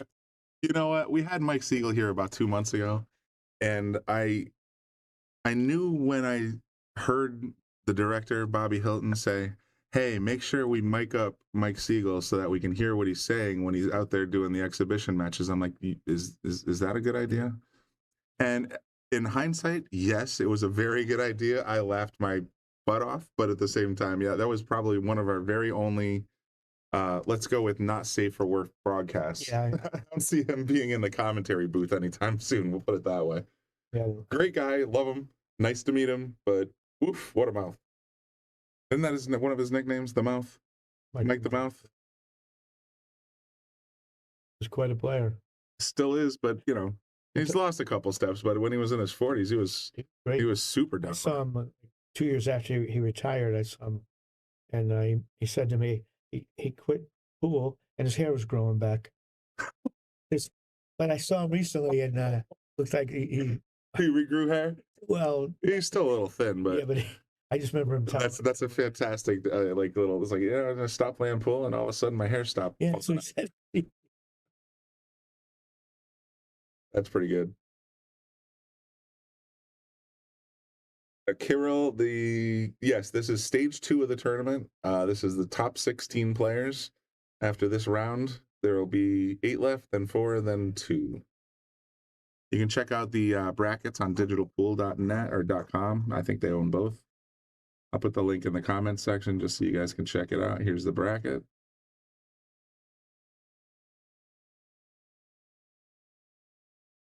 And I haven't mentioned it in a good hot minute. The bottom of your screen, there's a link to go to the pay-per-view pass. If you go to digitalpool.net/AccuStats, put in the coupon code TheSharkstream, you'll get $20 off the full pass. And they also offer daily packages as well. So check that out. You'd be supporting the Sharkstream, Digital Pool, and the International 2024 tournament if you do decide to get that pay-per-view pass. And I highly encourage it. You can watch any of the matches that have already been recorded, and you can also watch any match live.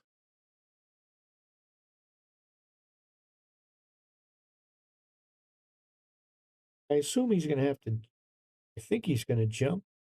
Can he hit it? 2-ball? He's got it. Oh, he's got the jump cue. He's got the Yeah. he's got the jumper. Thought he would have to do it like that. Yeah, Kirill, it's signal elimination from here. He really does a jump effort. Stage 1 was double, but they would narrowed it down to the top 8 on the winner side and the top 8 on the one-loss side. Now we're at top 16, single elimination.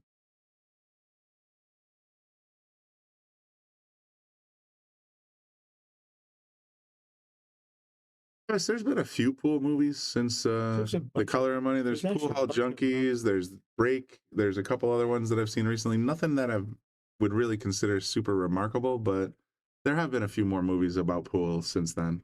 A couple of indie films, a couple of Hollywood films. There have been a few. They're pretty good actors, some of them too, but they just haven't caught on. So Tom Cruise does Mission Impossible 17. Maybe we'll get him back for The Color of Money too. He hasn't aged at all. Scary. I can still see Tom Cruise at 60 years old wearing that black T-shirt with the word Vince written right on the front of it. I've seen people wear those shirts. I love that shirt. Vince. Just says Vince. Yeah, you saying I got character? No, I'm saying you are a character. Legendary Paul Newman.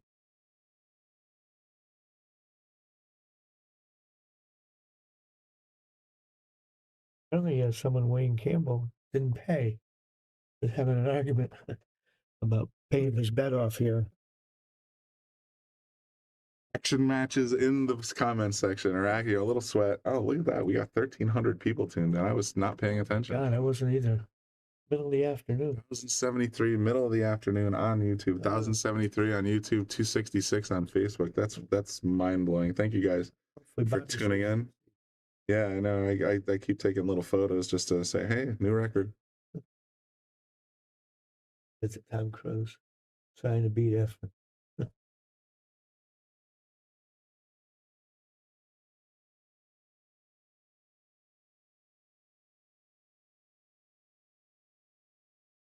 That didn't come off the rail at all. No, it seemed to die. Yeah, I think he was looking to get out about 6-8 inches. This is tough now.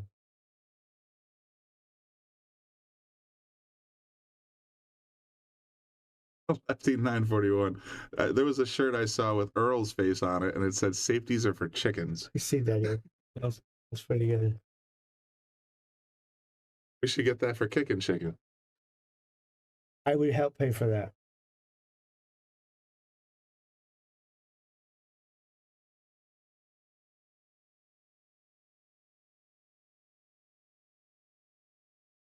Puts him on the hill, huh? Sure looks like he's heading that direction.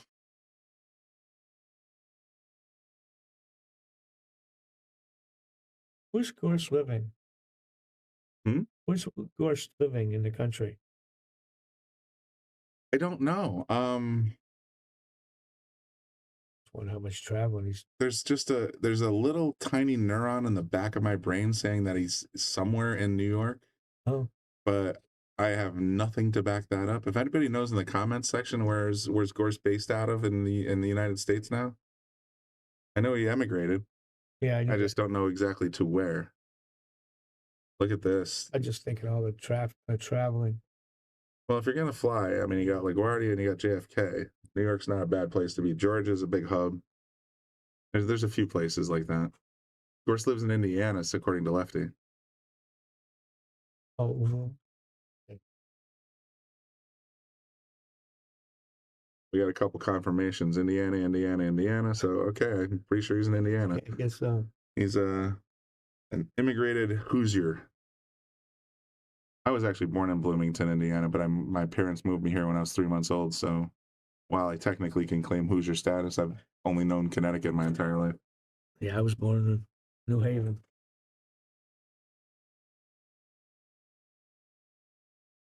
Moscow, Indiana, someone put. Moscow, Illinois. Yeah. Oh, no.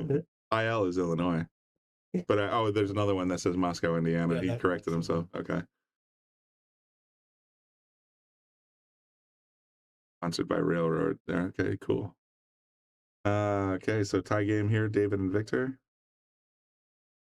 SR up 5-4 over Pius. They're stretching this out, man. They're an hour 40 in. For 9 racks of pool. Yeah, that means there's another hour 40 for these guys if they go They'll have head to head. There's something to watch. I guess so. And there's LVC, Lee Van Corteza playing against. I'm gonna make that stick. Like we got our SFB, we got our LFE, we got our FSR. There's these three. I'm thinking LVC should be a thing, if it isn't already. We got Zielinski wins the tournament. I like that idea. I mean, he's playing strong as well. Georgie is no joke either. You might be looking at your finalists right there.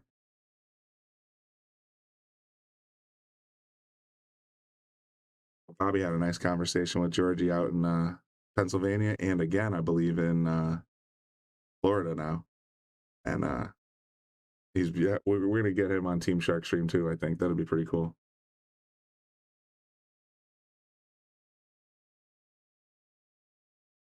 So when we finish this one, Luke Walker doesn't care for Indiana, it looks like. I would think he's got it. I can't see. Can he get to the long side rail? Spin it, or is he going to play 2 rails out of the corner? Hit the side of that 2 ball. I would say it's 50-50. Yeah, it looks pretty close. He can spin it over, or he can try for the 2-railer. The 2-railer, if he spins it over, it's like, see, I feel like he's got a better chance at glancing and caromming if he comes in 2 rails. I like the 2 rail. Plus, it moves the 2 up the table. And the 2 will go this way. He's trying, right? He's pushing. Never mind. Break shot. Okay, never mind. Yeah, we're talking out our butts here. He's just going to give him an edge, which, I mean, is an automatic safe, right? If he can catch this 2 ball. It's going to come over here. This entire area of the table is just ready for the cue. It's a little different, but it came out. It's soft, but he did okay. Yeah. Yeah, I would have liked to see the cue ball like up here somewhere. He's going to use a jump cue, I would imagine. And if he'd have got where you're saying, it looks like he may not have had that available to him. So he would have liked to get closer to that 5.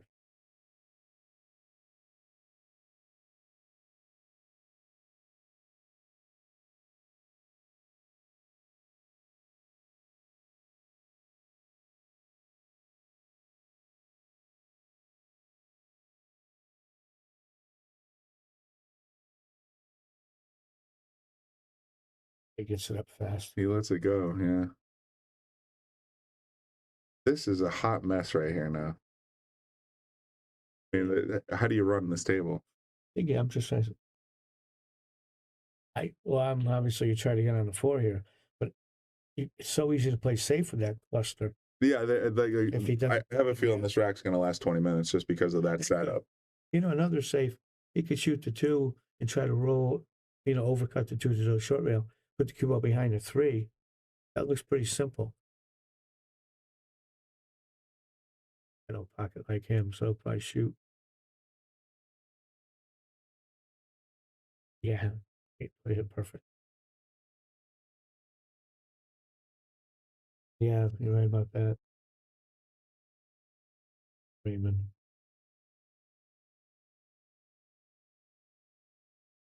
Here's the rub on this shot. Let's say he does make the 2.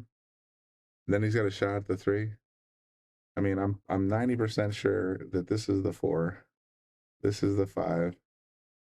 And of course you got the 6. I thought this was the 8. And this is the 7. I think the 4. No, you're right. There. Okay, yeah. So you're right. That's the 8. He's got the 4 here. So what's the plan for the 5? Well, if the 5 goes here, it's simple. He just draws it to the rail. But if it doesn't go, can he hit this little top spin and move the balls around a little bit?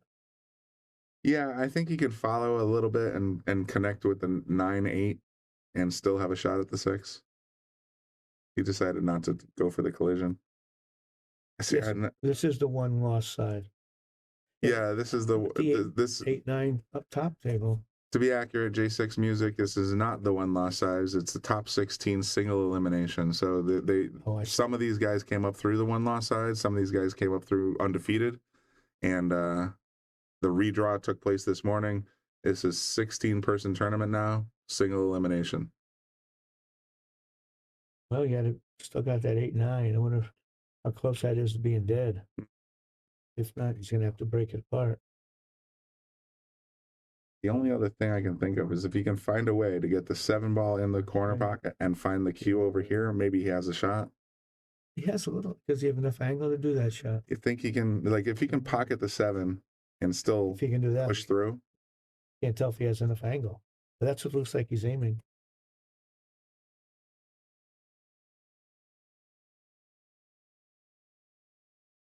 My God, I knew what I was talking about again. Perfect. Good call. Very nice.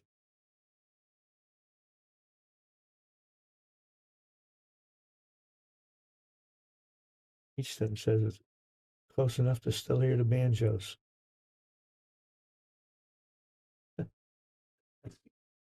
There's some good answers out there.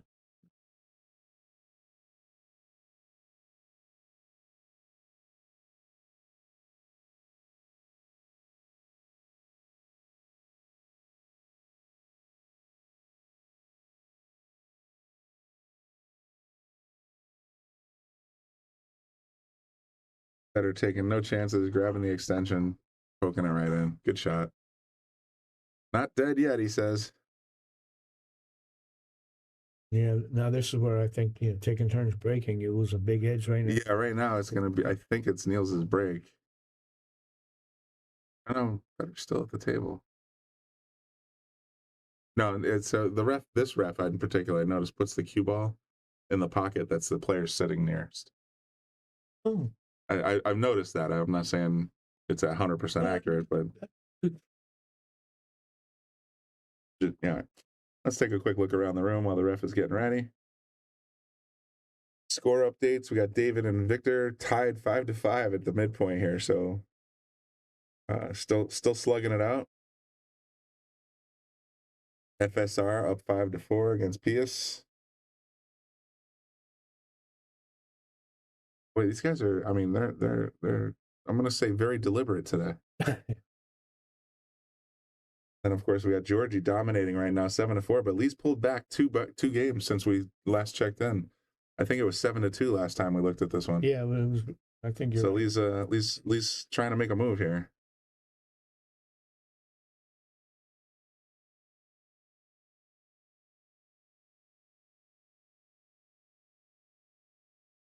Going out there. Yeah, that's cute. You can't have a J6. You can't have a 5-pack because they're taking turns breaking. And Travis, I believe you're right. I think pool is getting bigger. Well, that's just it. It's kind of ebbs and flows. I remember when it was on broadcast TV, Wide World of Sports, like we were talking about yesterday, ESPN, it was a big deal. Now it's hard to even get TV time, even though there's 1,500 channels on your cable box. So it's a confusing situation, but at least it gives us, room in the Sharkstream and other venues to get, pool out to the people on the internet. Hopefully someday it'll be back in the mainstream, and that, Coca-Cola, McDonald's, Budweiser money will start flowing to the players, so these guys, not only just the pros, but even the amateurs can make a living playing the game. And it's nice that you can make a nice living playing me. It was when I was playing, I don't think I ever made more than $40,000 in a year. But everything was so cheap back then. All relative. $40,000 now There's nothing. would look more like 120. Yeah, back then it seemed pretty good. Yeah. And I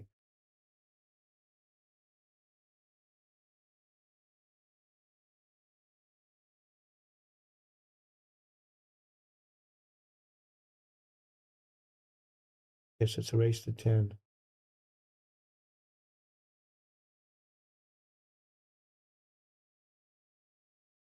Let's see. 2, 5, 6, that one is. I think just center left and bounced to the middle. Oh no, he went.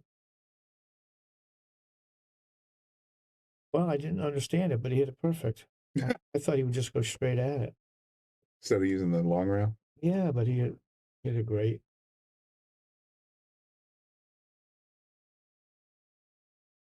See, I mean, Mitchum, it's definitely, or Mictum, it's definitely it's all about return on investment. If Coca-Cola, McDonald's, Pepsi, Budweiser can make more sales in beer by advertising on a pool tournament than it costs to put that advertisement on there, then they're going to do it. Having said that, it's just about eyeballs. So the more people we get tuning into the game, the more advertisers say, I want to get those eyeballs for 30 seconds at a time, and the more money flows into the tournament pools. I like the way it's going. It's definitely trending in the right direction. I think Emily Frazier and WNT has done fantastic work in getting big prize pools out there, getting publicity and things of that nature. I think WPT, what do you call it? WPA and WNT need to work their issues out. But at the end of the day, if they're both trying to grow the game, then everybody wins. I think it's nice too. Now you can get respect as a professional pool player. Mm-hmm. Back in the 70s when I was playing, try to tell some girl's father you don't have a job and you have to go out with his daughter. Make pool gambling. I married a girl whose father was a doctor. And he's like not having it. Yeah, he was always nice to me. But I know he didn't really appreciate anything I did. He's like, oh, she's gonna eat, right? Luckily, his father had money. Hard to believe, but I booked a lot of losers. Now he's looking. Fedor's starting to get a little bit of a groove back here, I think. He's made the last two. Come back to 9-6. He's still got a long way to go, though, man. Four racks and alternating break is no joke. Yeah, that's the problem.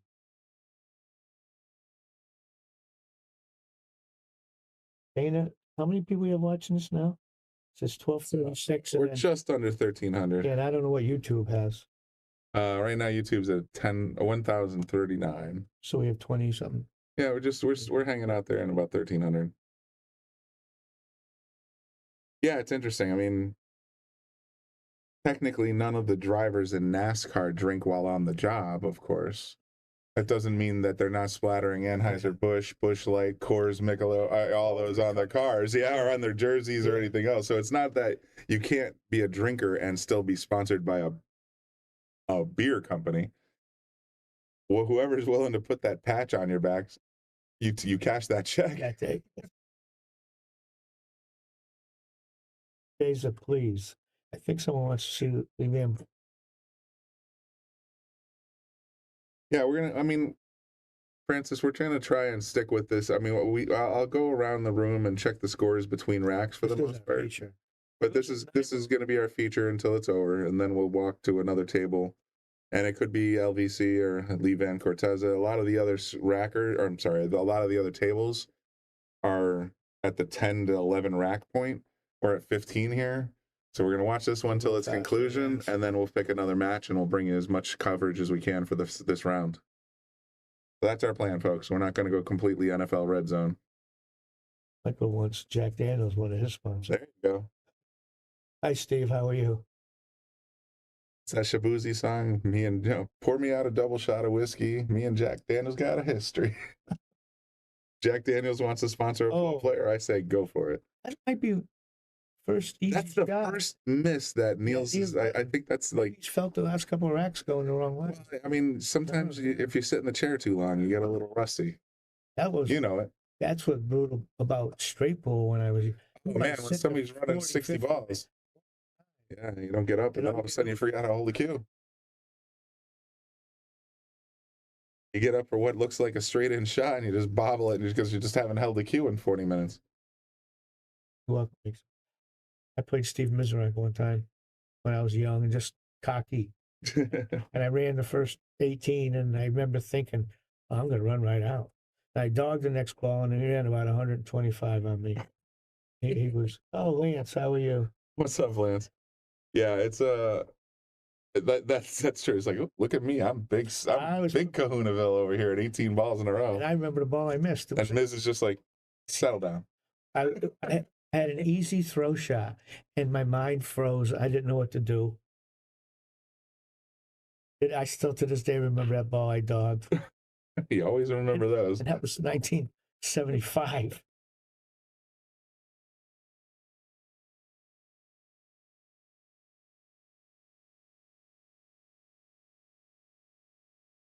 This boy's not giving up, is he? It's gonna be 9-7 with the break. I mean, he doesn't have a lot of. These guys definitely don't. I mean, at this level, you can't sort of afford to sort of throw in the towel if you're feeling like you're too far behind. You gotta sit there and grind. And these guys are experienced enough to know, okay, you know what? There's still a chance. Yes, Luca. I got to play a lot of those old time. Well, I'm an old timer myself, but Mizrak was, I thought, the best straight pool player I ever saw. But I didn't grow up in the Moscone era either. Mizrak was great.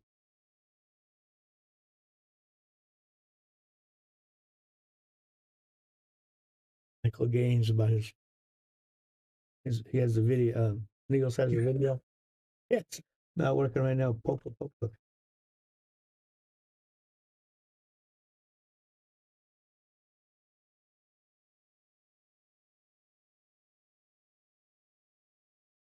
A good analogy, Michael. I'm going to read that verbatim. Pool can quickly be the most humbling sport anyone can play. Imagine in bowling if you left an open frame and someone comes in and rolls 10 strike frames before you ever got to the table again. That's a really good analogy. You're just sitting there watching somebody dominate and there's nothing you can do about it. All right, let me put the score back up. It's 9-7 now, I believe. Gorst has got no quit in him. So let's look around the room again. Here's Victor, up 6-5 against David. They were tied last time we checked, I think 5-5. So Victor's up 6-5. We got Gonna get to that one eventually. I think so too. FSR up 6-4 against Pius. So they're at the 10-game mark as well. We definitely still got a lot of pool left in this round, I'm not gonna lie. Yeah. And then of course we got Georgie still doing well. Lee Van Corteza coming back though. I think Georgie was up 7-2. And I'm pretty sure Lee has gotten 3 in a row here to get to 7-5. So, never say quit. These guys are here to win it. Next time we come back around, could very well be 7-7, Kick that ball in. Luke, I wanted to say something about you put Moscone and Lassiter and Irving Crane. I was young and cocky and thought I could play anybody. This is like 1975. I was about 24, 25.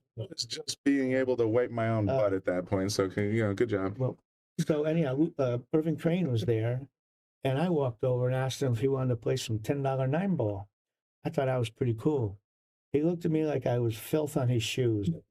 He didn't even answer me. To this day, he really looked at me like I was garbage, and he walked away. Just, no. Yeah. Idiot. But he was a great player. He was slow watching Irving play. I remember him saying he didn't care if he was down 149-0. If his opponent scratched in a pocket, his opponent couldn't win. He said, because I'm never going to miss, and I've already got you on the scratch. I thought that was pretty strong. That's some pretty big talk. But he didn't play me. But he of course. He just walked away. I was an idiot.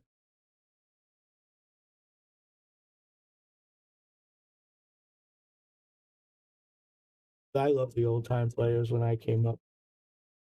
Yeah, I see we're on a break here. Oh, you said about Mizrak. Before Mizrak, when you'd watch guys, great straight pool players, they wouldn't hit the break shot really hard. They'd hit it firm, and then they would break little clusters up, which I love. Mizrak was the first one I saw that he'd hit the break shot in straight pool, like a 9-ball break shot, and just crushed the rack.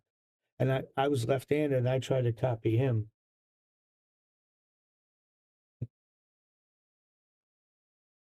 Was he trying to actually make a called shot off of a full 14-ball rack? No. I mean, when he ran the balls, and when he ran, the ball was on the table. I see what you're saying. When he would shoot it in. Yeah, no, I'm the same way you just described. I tend to pick the rack apart when I'm playing the game, and that's how I learned. Yeah. Picking the rack. But Mizrak, he just crushed it, so he never had issues. So I tried to copy. I knew I wasn't a great straight pool player, but I could run balls, so I tried to copy his style. When it came to the safes and the dead shots, I wasn't going to beat anyone who could play. Yeah, I find myself like, if I feel the urge to like, oh man, this is so going, like this shot's going in, I'm going to be able to ship the cue right into the rack and blow it up 95% of the time. it just rattles.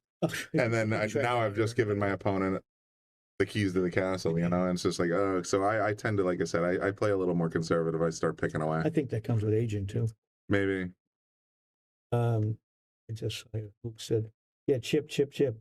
Luke, that's how I learned to play, and I loved watching that style from the old timers. Chip Hopkins was great at it.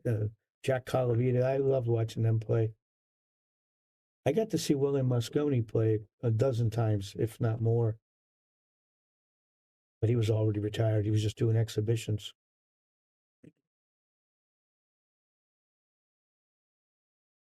Boys, and they'll give up on him.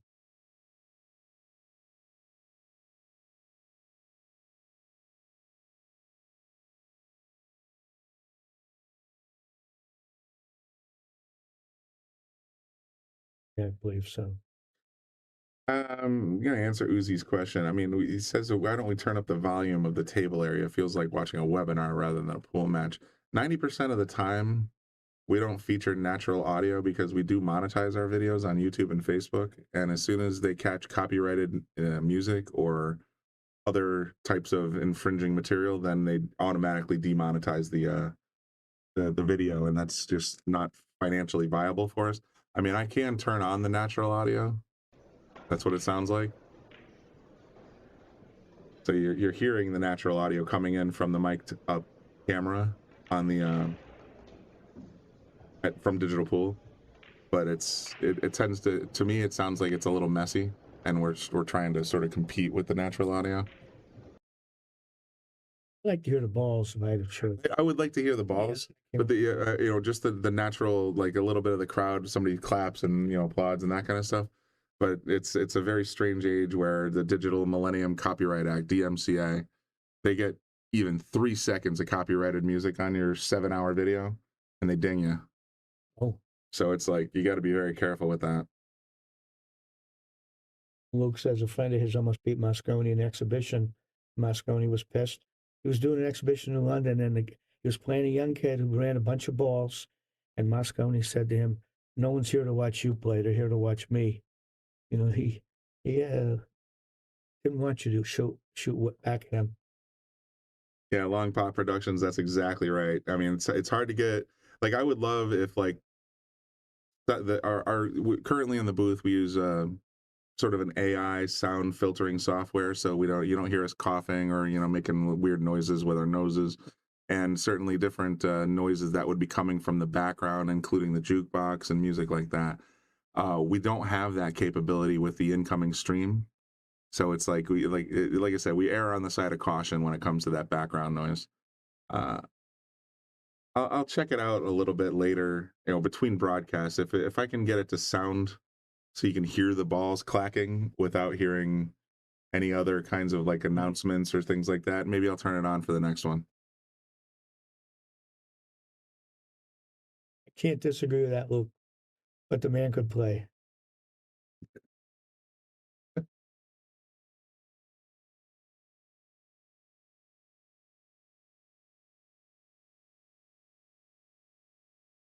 The 9 going to end up after he cuts this in. Is this going to push it right towards the pocket? Yeah, he's right-handed.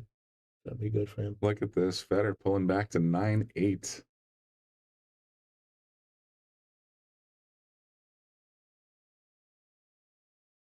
Good job, Fedor. Not quitting, man. He could get, if he needs 2 in a row now. He was down 9-5, right? I would have bet it all. I would have bet the farm. I thought Fedor was down and out, but man, he's just he's gone on a run. And he's bouncing around the table again. Now it feels like he's got a little bit of groove going again. He looked a little. Yeah, I think 9-4 might have been his worst. So that's why we're staying with it. Fedor is a world champion, and we're sticking with the guy. We're going to see. Gorst was down, I think 9-4. I think it was 9-3, wasn't it? Oh, I don't know. I see. It's either 9. I think it was either 9-4, 9-5, something like that. But he seemed like he was out of it almost from the first 4 or 5 games. He did. Because look at his Niels has done nothing wrong. He missed one open. No, he missed one 3-ball in the corner. One 3-ball in the corner, and that was just kind of like, I don't know. That just sort of gave, I don't know, Fedor a little confidence. Like, oh, I got this guy. Maybe, I don't know. Yeah. So here we go. We got Victor 6-5 over David Alcady. FSR 6'4" or PS Labutus. And then we also have Levan Corteza still coming back. He was down 7-2. He's up to 7-6. I'm a fan of his. I know. He's got no quit in him. I was ready to pronounce Georgie the winner in this match, and all of a sudden I'm thinking, oh, this could be going to the distance. Good stuff. And again, these are top 16 of the International Open. You know, you'd be foolish to count any of these guys out. They didn't come this far without any kind of deserving it. Yes, that's English. Every player's great.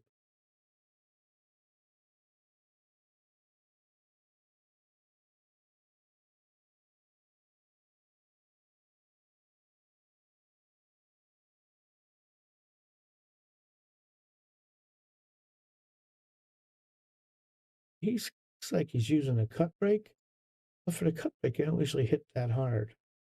So Yeah, I mean, he got his whole body into that one. yeah, it seems like the matchroom breaks, they tended to go about 60-70% instead of full steam ahead. Yeah. But he smashed that one right in the side. So oh, this is his chance. How they laying it? Well, was that over by the rail? That might be an issue. 2.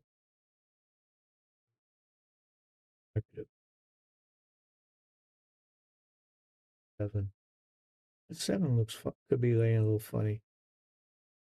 Uh-oh. He made it harder on himself than he expected. Goodness. Very nice.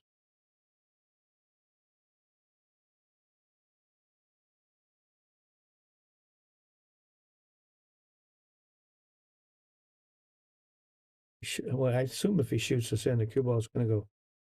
Not going to hit that ball in the center of the table. hard to say. Tough. I think one of the toughest shots in pool is once you have to jack up at all. Well, yeah, once you don't really have a level cue and you're jumping up on it, then everything's in play.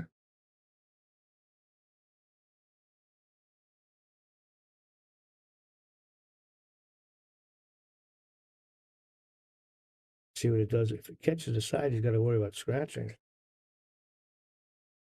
Yeah. No, he missed the side. Nice hit. That was sure close.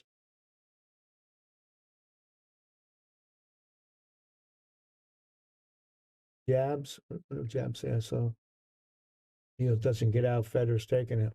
I do think this might be his best opportunity. This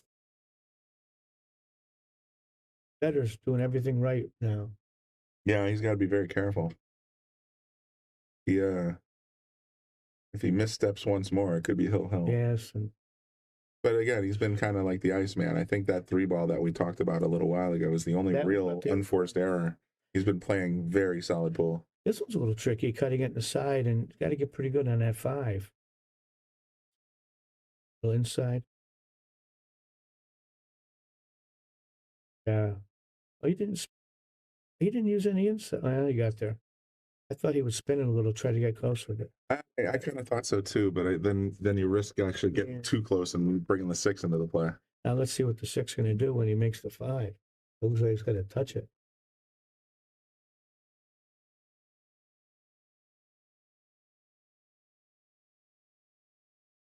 Travis, absolutely. Travis is looking for a shout out to his Fargo team, Money Shots out of Delaware. So I see that. Big shout out to you guys out in Delaware, especially Team Money Shots. Good luck in your league. I played a lot of pool around Delaware in the '80s. There was a lot between that and Baltimore. It was a great area of the country.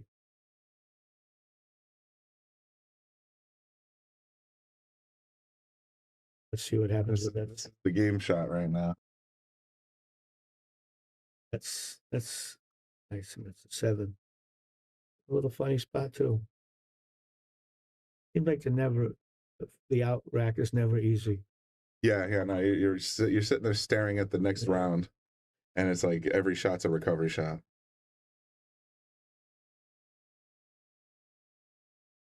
Got away with it. He left himself a long one. Yes, I mean these guys are pros. He's a tall guy. He can handle it. Yeah, he's got to get good on that 7. Curtis Fleshman is wondering who's commentating.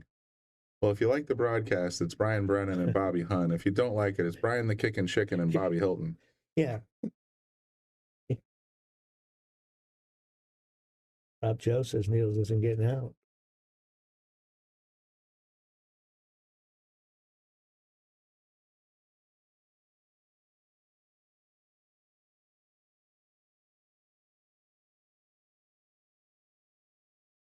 Dana says, hello, Vietnam. Well, like I said, Fedor Gorst is extremely popular in Vietnam, especially since the Hanoi Open. So I'm quite sure there's quite a few of the we have 1,600 people watching now. Who are you streaming? Right now we're doing Fedor Gorst and Niels Feijen. Look, man. Is anybody that we know still in it? Not from here. Yes, David Alcady has been to Yale Billiards and he's still in it. Moritz Newhausen has also been to Yale Billiards. He's still in it. Francisco Sanchez Ruiz is still in it. He's tied 6-6 right now. He made a nice shot on the 7, but he didn't get off the rail as far as he would have liked. He's got to come back with another tough cut. And Fedor Gorst, of course, he's been to Yale Billiards and he's still in it. Not Jonas or Lucas. No, Jonas and Lucas have been eliminated. They're down in Jacksonville, right? St. Augustine, Florida. I think it's close to the Georgia side of Florida. See this shot. This is the whole. He missed it. Oh wow, he got it in. He missed that ball. I thought that was gonna rattle. All right, folks, you got it there. It's this game is this set is over. Fedor Gorst has been eliminated. Congratulations to Niels. Comeback. I mean, Fedor was really making a move there, and I thought he might get there, but Niels held strong. Good job, man. You know, it's funny. I see Niels. He's walked off, and I was just thinking, I got to walk out and ask him about the ball he just made. You go talk to him. Yeah, it's 1,500 miles away. It's a little ways. It's only about 20 hours down the coast.